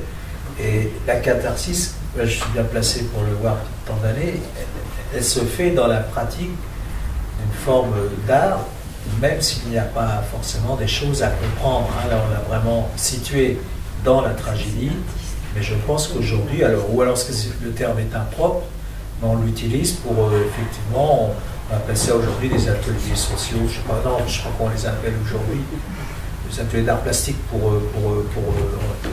je sais pas les termes, enfin c'est très nouveau, récent, pour recycler les gens, enfin pour guérir les gens. Comme l'art-thérapie. Oui, l'art-thérapie. L'art-thérapie. Merci. Oui. Ouais. Donc il y a cette notion qui me paraît indéniable. Mais je vais rebondir, mais je sais que ça va pas plaire du tout parce que ça a l'air absurde. Moi, je suis toujours pas convaincu qu'on ne puisse pas refuser toute autorité, qu'il faille imposer un pouvoir. Et on pourrait avoir son propre pouvoir après une éducation. Enfin, c'est quelque chose qui me turlupine, mais il y a beaucoup d'adultes en fin de vie qui n'arrivent pas à accepter le pouvoir, l'autorité, quoi. C'est pas quelque chose de... Bon. Voilà. Non, mais ça c'est une remarque très importante. Effectivement, comment est-ce qu'il faut comprendre le mot arché quand Aristote parle de pouvoir, enfin, quand les auteurs de cette époque parlent de pouvoir, il y a un pouvoir politique au sens même de l'auto-organisation. Même dans le cas d'une auto-organisation où tout le monde se mettrait ensemble pour décider, tout le monde aurait encore un pouvoir politique, parce que pouvoir veut dire le pouvoir faire quelque chose, se donner la puissance d'agir, se donner la puissance de décider et de réaliser quelque chose. Donc c'est un pouvoir dans ce sens de pouvoir faire, et pas un pouvoir sur quelqu'un, au sens d'une domination. Donc il faut prendre garde au double sens de pouvoir. Et par ailleurs, d'une autre façon encore, même si tous les citoyens, enfin, si on prend le terme citoyen au sens le plus élargi possible et que tous se retrouvent dans l'assemblée délibérante, il n'empêche qu'à certains moments, il faut bien mandater quelqu'un pour exécuter quelque chose. Il faut bien dire, toi, tu vas t'occuper de ça. On ne va pas tout faire tous ensemble. C'est absurde. On ne va pas tous s'occuper de vérifier si les rues sont bien pavées. On ne va pas tous s'occuper de vérifier si les comptes sont en ordre. Non, on mandate des personnes. Et ça, c'est ce qu'on appelle des archonta, en grec, archontos. C'est une charge, une responsabilité, au fond, plus qu'une autorité. Pas tellement une autorité, c'est surtout que c'est une responsabilité dont d'ailleurs, comme je l'ai dit, on doit rendre compte ensuite devant l'Assemblée qui a mandaté. Donc c'est bien qu'on est redevable vis-à-vis de cette Assemblée plutôt que l'inverse, plutôt qu'on ait une autorité. Donc c'est très important de le souligner effectivement. Et voilà, donc ça c'est parfaitement compatible avec le fait de ne pas avoir une autorité au sens strict. Mais on a des charges d'organisation qui peuvent être ou de tout le monde pour certaines choses, ou de personnes mandaté pendant un certain temps et contrôlé pour certaines choses. Donc c'était bien de le préciser, effectivement.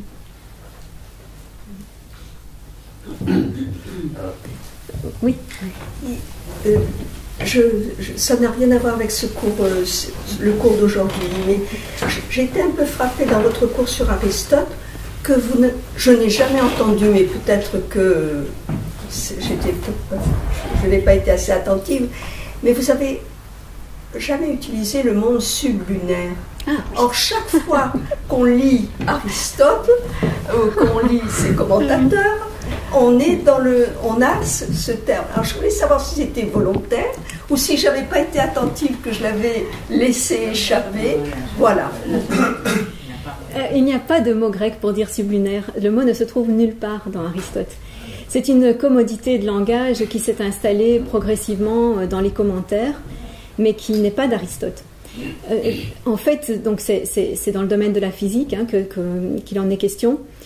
Quand on sépare les phénomènes qui ont lieu entre les 4 éléments qu'on trouve sur Terre et dans l'immédiat, dans l'environnement immédiat de la Terre, donc il y a les 4 éléments, et puis les phénomènes qui arrivent dans l'élément plutôt éther. Et c'est effectivement, celui-là se trouve au-delà de la première couronne, qui est la couronne de la Lune. Donc par commodité, on dit sublunaire, supralunaire. C'est un peu une erreur, je pense, pour plusieurs raisons. Je veux dire de trancher de cette manière-là. D'abord parce qu'il y a certains phénomènes qui se passent dans les couches d'éther, qui sont superposés dans les couches d'éther, qui impliquent la présence des 4 autres éléments, enfin de certains des 4 autres éléments. Par exemple, il y a des phénomènes qui ne s'expliquent que parce qu'il y a aussi du feu et de l'air enflammé. Et l'éther ne suffit pas donc à expliquer certains phénomènes qu'explique Aristote. Donc on n'a pas comme 2 parties étanches du monde. Cette impression de 2 parties étanches n'est pas vraiment le cas dans les œuvres physiques. Et la majeure partie de la physique, elle est valable pour tous les types de mouvements. Il y a vraiment une théorie générale du mouvement qui est valable pour l'ensemble.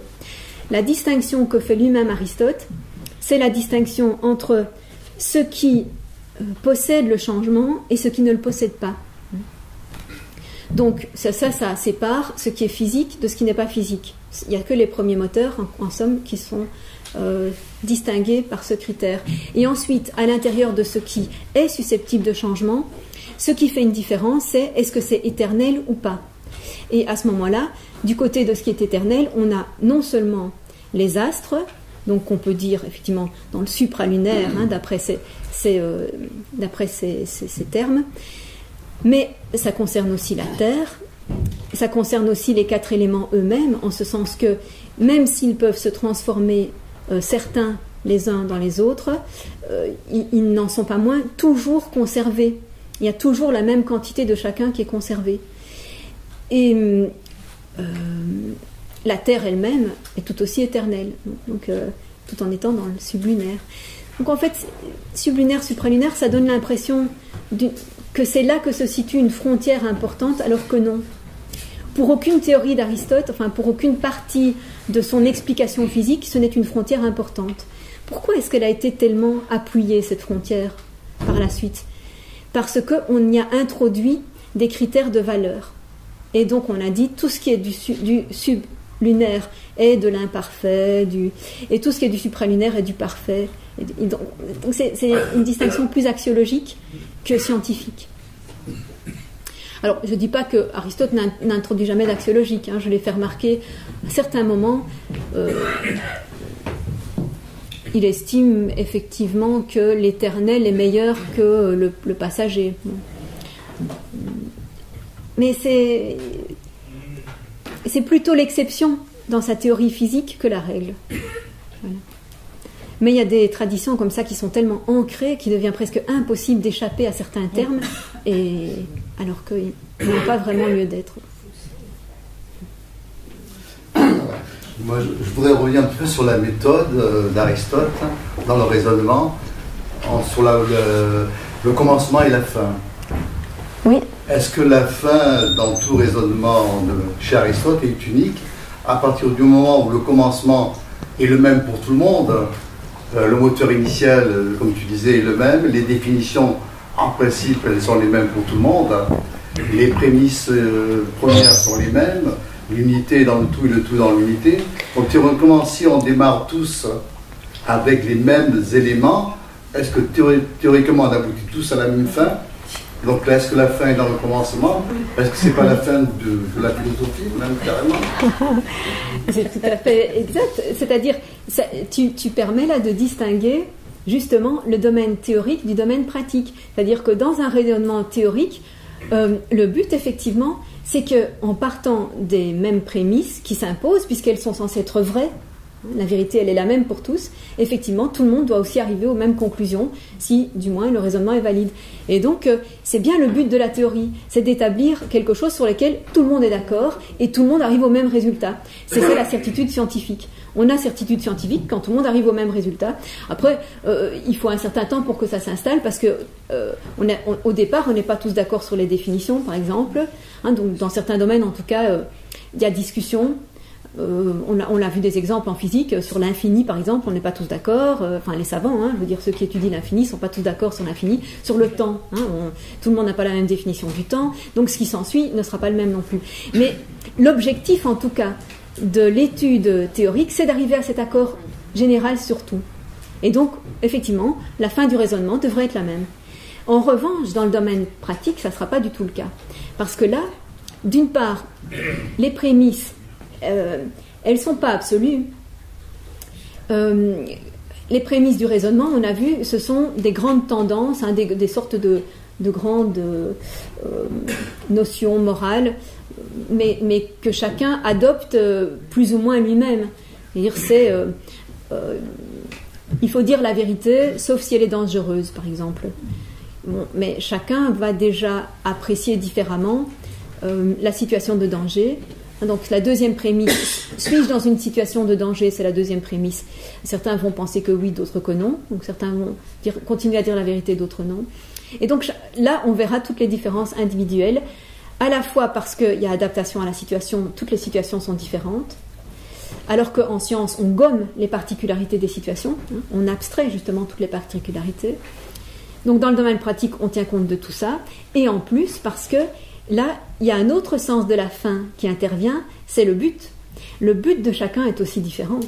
Donc, même en admettant qu'on dit le but de l'action, c'est toujours le bonheur, bien sûr, le but c'est de réussir, c'est d'être heureux, c'est de se faire plaisir, c'est de... Bon, tout le monde a plus ou moins ce même but, mais comme on l'a vu, immédiatement, ça se divise en une multiplicité de moyens pour atteindre ce but, une multiplicité de fins partielles.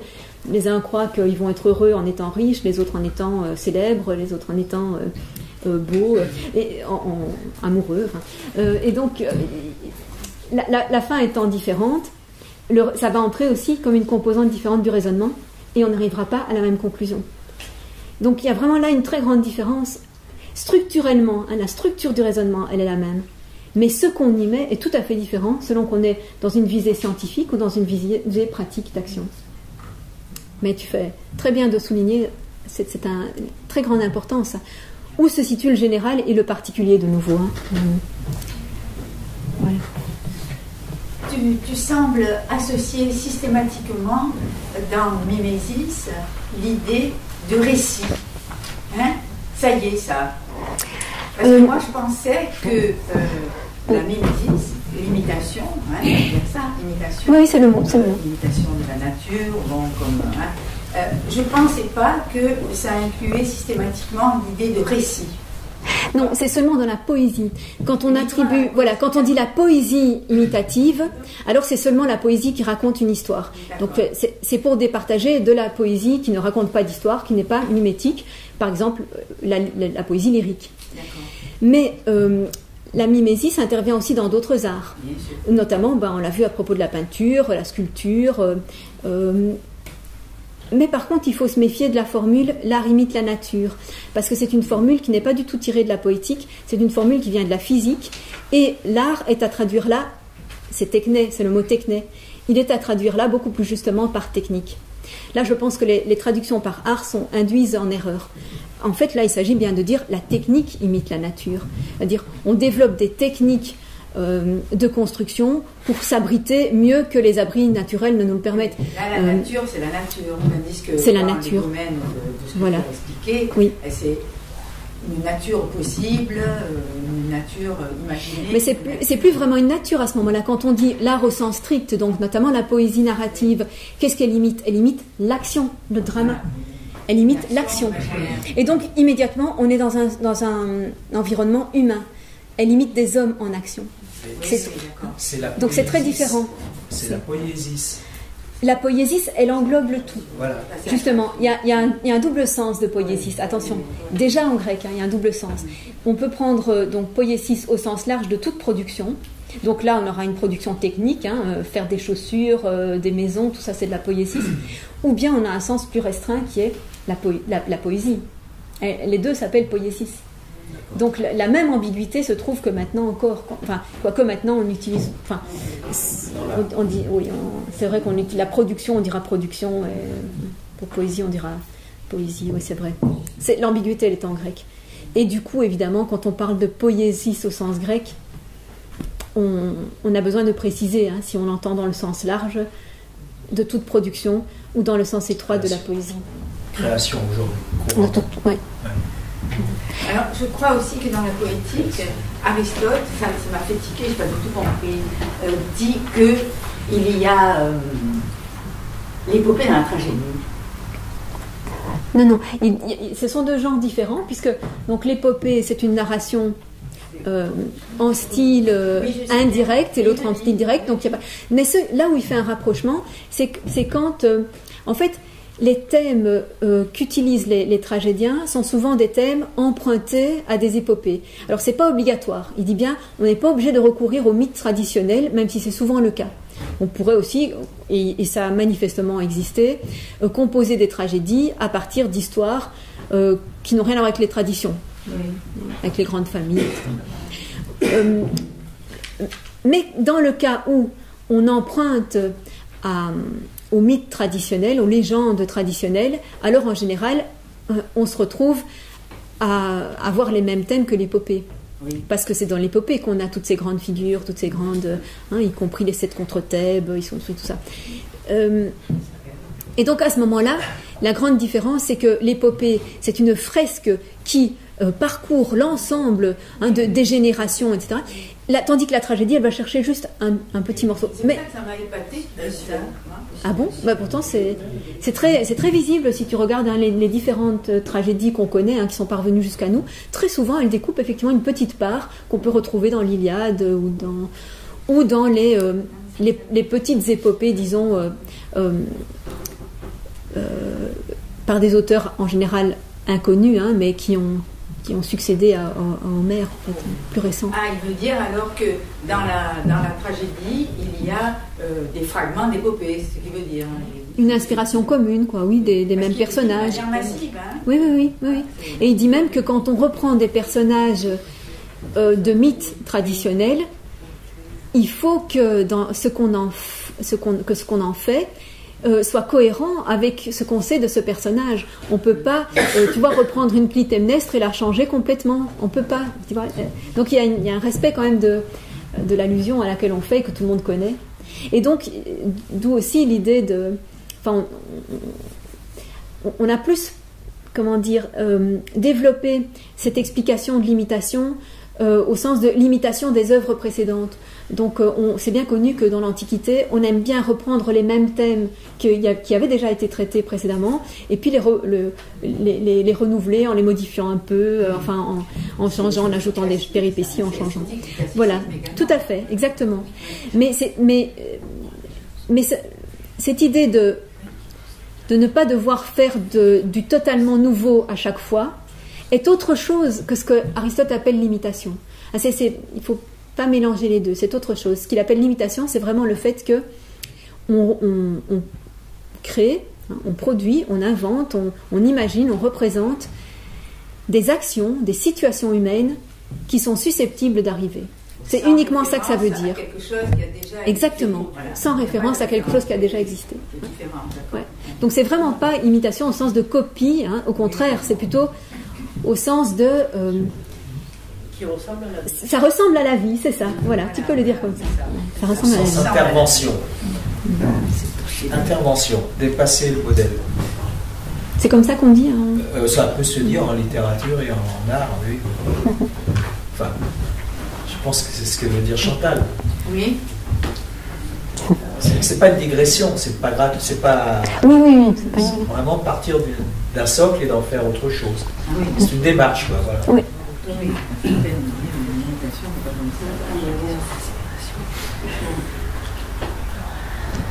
Est-ce que Jean de La Fontaine aurait plu justement Aristote?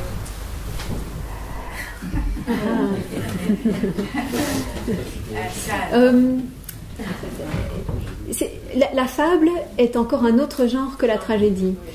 Les fables, bon, Jean de La Fontaine, il a beaucoup emprunté à Ésope, par exemple, hein, aux fables d'Ésope. Donc la fable est connue dans l'Antiquité, y compris la fable avec sa petite morale, hein, son côté, évidemment, cette manière de dire de façon détournée, hein, ce qu'on a envie de dire de façon souvent critique par rapport à une situation sociale. Donc ça existait dans l'Antiquité aussi, mais il n'en parle pas. Donc c'est difficile, oui, certainement, il devait l'apprécier. Il parle un peu de ce qui existait avant les tragédies et les comédies, c'est-à-dire il y avait déjà c'est issu du dithyrambe, qui est une sorte d'éloge ou de louange chantée, notamment autour de Dionysos, hein, les dithyrambes à Dionysos bien sûr, et puis ou bien le blâme. Il y avait aussi des blâmes ou railleries, et ça peut-être ça se rapproche plus de la fable, hein, au sens où on dénonce quelque chose, ça sert à dénoncer un travers.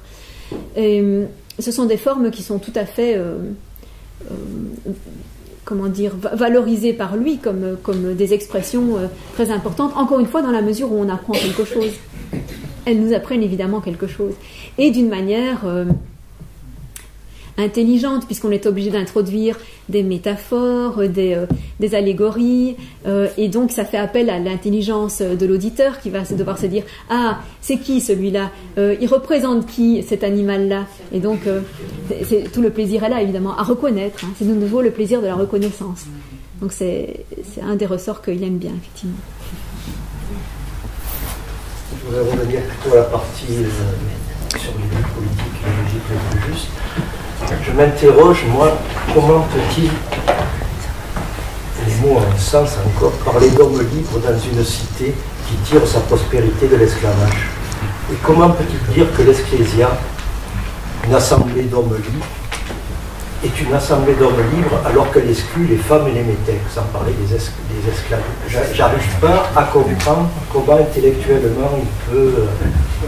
soit il n'est pas la même chose derrière le mot homme et libre, soit ça met un peu fou.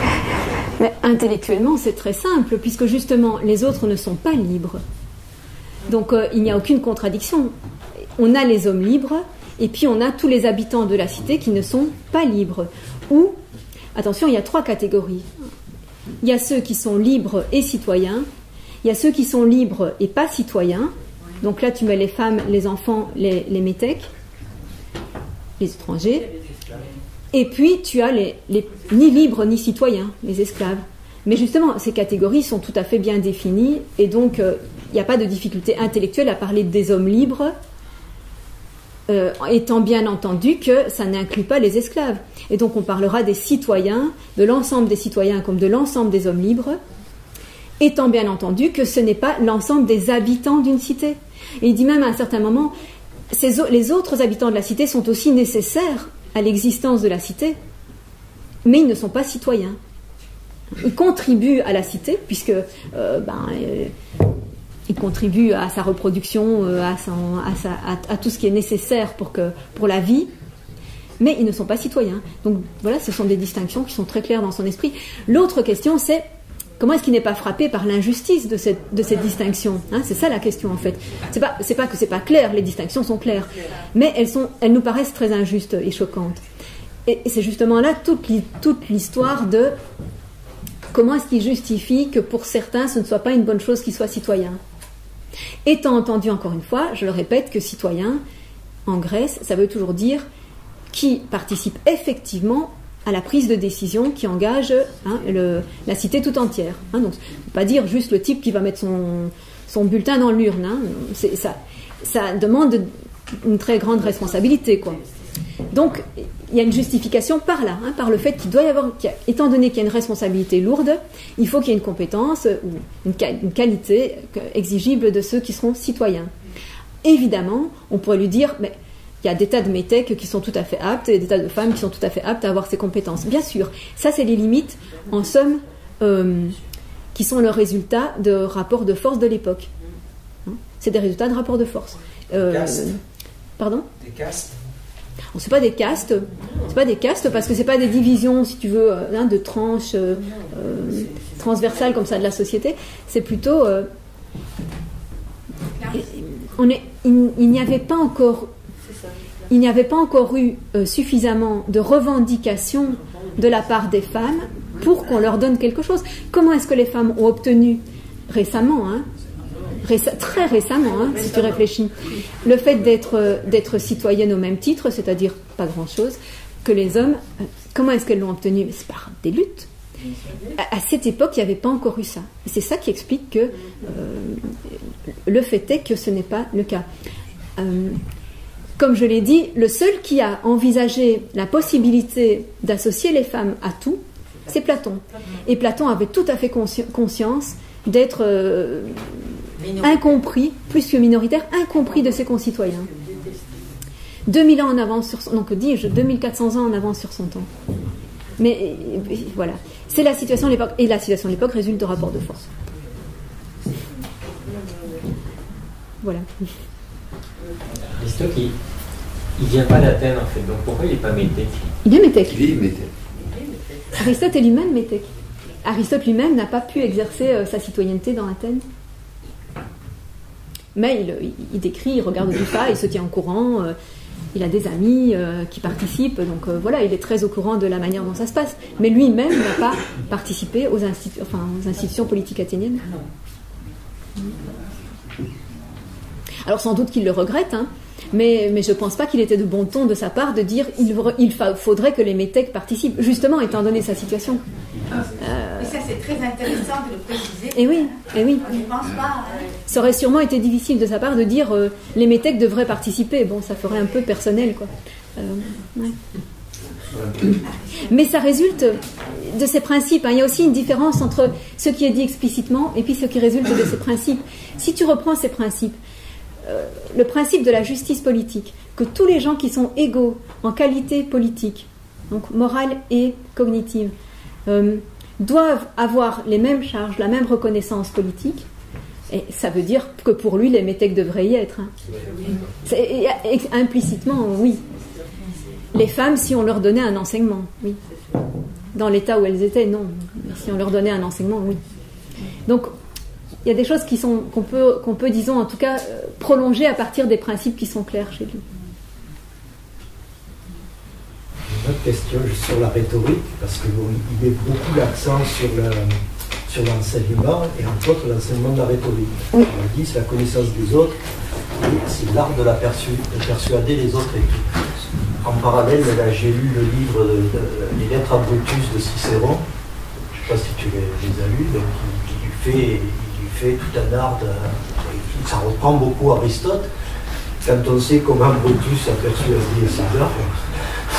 On se dit que il y a tout un discours qui est élaboré, mais après, dans ce discours, il n'y a jamais le problème de rapport de force qui est dit dans ces discours. Et on voit bien la limite de ces pensées, moi je pense pas de ces pensées philosophiques, c'est-à-dire que ce qu'on sait de l'histoire et ce qu'on tire de l'histoire est quand même différent. J'ai repris aussi un autre petit passage à l'intérieur du texte qui dit, à un moment donné, il dit et alors qu'un seul, emporté par la colère ou par une autre émotion, perd fatalement le jugement, là, il est difficile que tous en même temps se mettent en colère et fassent des erreurs. Je trouve que ça, il s'avance beaucoup en disant ça. Oui, alors il y a deux choses. Donc, effectivement, je pense que si tu lisais les livres de la politique d'Aristote, donc les parties de la politique qui sont consacrées à examiner régime par régime, constitution par constitution, ce qui fait sa sauvegarde et ce qui fait son basculement, tu verrais qu'il prend énormément en compte les rapports de force. Énormément. Et il sait très bien, effectivement, que les événements politiques ne se passent pas seulement par le langage, effectivement, et par la délibération et la persuasion. Bien entendu, il a constamment sous les yeux des cas où c'est par violence que se règlent des comptes dans les cités. Les cités étaient extrêmement violentes, aussi bien en interne qu'entre elles. Donc, bien entendu, il tient compte de ça dans la politique. Et c'est pourquoi on a fait remarquer que c'était un ouvrage de politique qui était vraiment qui refusait de se situer juste à un niveau normatif, idéaliste, normatif, quoi, c'est-à-dire dire voilà comment ça devrait être. Ça devrait être que c'est seulement le discours persuasif qui l'emporte, c'est seulement les arguments rationnels qui l'emportent. Il refuse de se situer seulement à ce niveau-là. Il dit voilà ce qui se serait si on n'avait pas d'autres obstacles.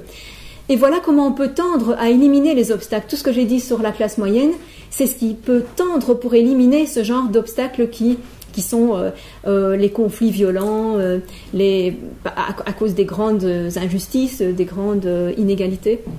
Donc tout ça, il en tient compte justement, il prône la réduction maximale de tout ce qui fait naître des conflits. Mais ça ne veut pas dire qu'il refuse que ceux qui sont dominés se révoltent, pas du tout. Il dit il ne faut pas leur donner de raison de se révolter. Et même aux tyrannies, même aux tyrans, il donne des conseils pour éviter de trop léser les gens, pour éviter qu'ils se révoltent. Donc c'est pas les écraser plus pour qu'ils ne se révoltent pas, c'est ne pas trop leur faire peser le poids pour qu'ils ne se révoltent pas. Parce qu'il dit, il y a certaines cités ou certaines classes sociales où tout ce qu'on veut c'est de la tranquillité et du bien-être. Donc si le tyran donne un minimum de tranquillité et de bien-être, on ne va pas lui contester son pouvoir absolu. Donc ça peut être un moyen de maintenir... donc il tient énormément compte de ce type de désirs et d'objectifs qui sont réels et qui font la politique réelle, quoi. Peut-être aussi par rapport au fait de pouvoir entraîner les foules, bon, on sait bien que ça existe, mais on doit faire l'exercice de se placer dans une société qui n'est pas une société où tous les 4 ans on va déléguer pour 4 ans tous les pouvoirs à une personne qu'on doit choisir entre 2 ou 3, vu que Aristote n'aurait jamais pu une démocratie, j'imagine, et cette cité où tous les citoyens passent beaucoup de temps dans une assemblée à décider en chambre ensemble des choses, et où ils sont entraînés à ça depuis qu'ils sont nés, ils sont éduqués dans cet état d'esprit, donc c'est peut-être plus difficile, j'imagine, dans une société comme Athènes, d'avoir un démagogue qui va entraîner d'un coup l'ensemble de l'Assemblée vers la haine ou vers des décisions émotionnelles, que d'emporter le suffrage dans une société où depuis qu'on est né, on nous dit l'administration, c'est de voter pour quelqu'un. Sauf que dans cette assemblée, il y avait une hégémonie. Et donc cette hégémonie, elle avait intérêt à défendre ce qui la rendait homogène. Donc à enlever toute contradiction et à... Je sais pas, moi, il y a quelque chose qui... Oui, ça rejoint un peu ta deuxième question, c'est-à-dire est-ce qu'il peut y avoir des effets de foule? Et effectivement, la démagogie, c'est ce qui est toujours mis en avant en premier lieu par les critiques antiques de la démocratie, c'est de dire le peuple, il se laisse avoir par les démagogues, il se laisse entraîner par les démagogues, et donc effectivement, on n'a pas l'impression qu'il y a une intelligence collective qui se fait là. Alors comment rendre compatible ça avec son passage? Effectivement, ça a l'air contradictoire. Je pense que c'est parce que quand il parle d'un grand nombre de gens, premièrement, il se situe déjà dans les constitutions correctes, c'est-à-dire des constitutions où les gens sont là pour défendre le bien général et sont déjà des gens qui ont une certaine qualité. c'est seulement dans ce cadre-là, effectivement, qu'on peut dire qu'il vaut mieux être plus nombreux que moins nombreux. Parce que si tu prends, même dans une aristocratie ou une royauté, c'est toujours des êtres humains et ils peuvent toujours s'emporter et donc perdre leur caractère supérieur ou exceptionnel. Alors que si tu as une multiplicité de ces gens qui sont plutôt de bien, là ça vaut mieux. Et là tu auras effectivement une diversité et tu n'auras pas des gens qui seront susceptibles de tous suivre stupidement un démagogue. Ce qui était le cas dans la démocratie de son temps, de son époque. C'est pour ça qu'il ne l'approuve pas. Là, effectivement, on avait ce genre d'effet de foule sans discernement. Sans... Oui, mais s'il idéalise l'ecclésia, ce n'est plus de la politique, pour moi, c'est de la morale. Tu as raison de dire qu'il ne peut pas y avoir de politique sans morale pour Aristote. Voilà. C'est-à-dire qu'il est impossible de faire de la bonne politique si tu n'as pas des gens qui ont des qualités morales. C'est-à-dire si les gens n'ont pas à cœur de dépasser leur intérêt propre pour l'intérêt commun, s'ils n'ont pas à cœur de limiter leur désir personnel, leur désir d'accumulation personnelle ou de prestige personnel pour le bien commun, sinon pas ça, aucune politique ne va jamais marcher. Donc, il en est sûr, c'est pas la peine. Tout va être dévié. Que tu mettes n'importe quel mécanisme de contrôle de tout ce que tu veux, ça va toujours être contourné si les gens, tu les laisses avoir, tu vois, des passions immaîtrisées, réaliser tous leurs désirs personnels aux dépens du reste. Donc, s'il n'y a pas de qualité morale, la politique est foutue. Ça, c'est une certitude. Pour lui, je veux dire. Et moi, j'ai du mal à voir autrement les choses, franchement. Je demande qu'on me démontre que ça peut marcher autrement.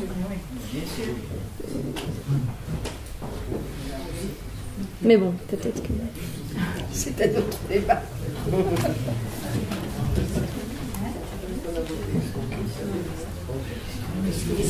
Bon, oui.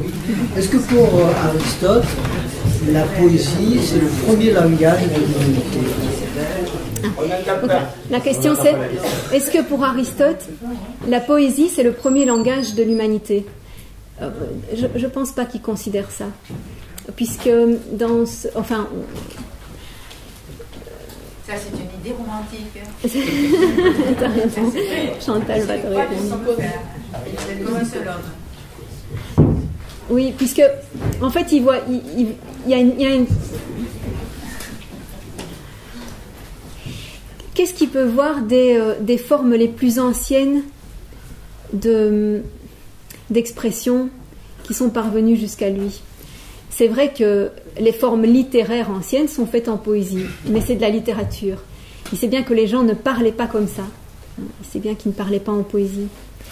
Donc je pense qu'étant donné que le langage utilitaire courant n'est pas le langage poétique, il a dû venir en premier lieu.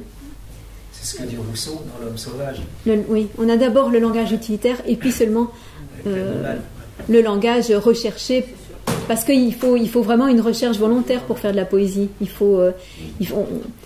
Surtout que les maîtres sont très contraignants.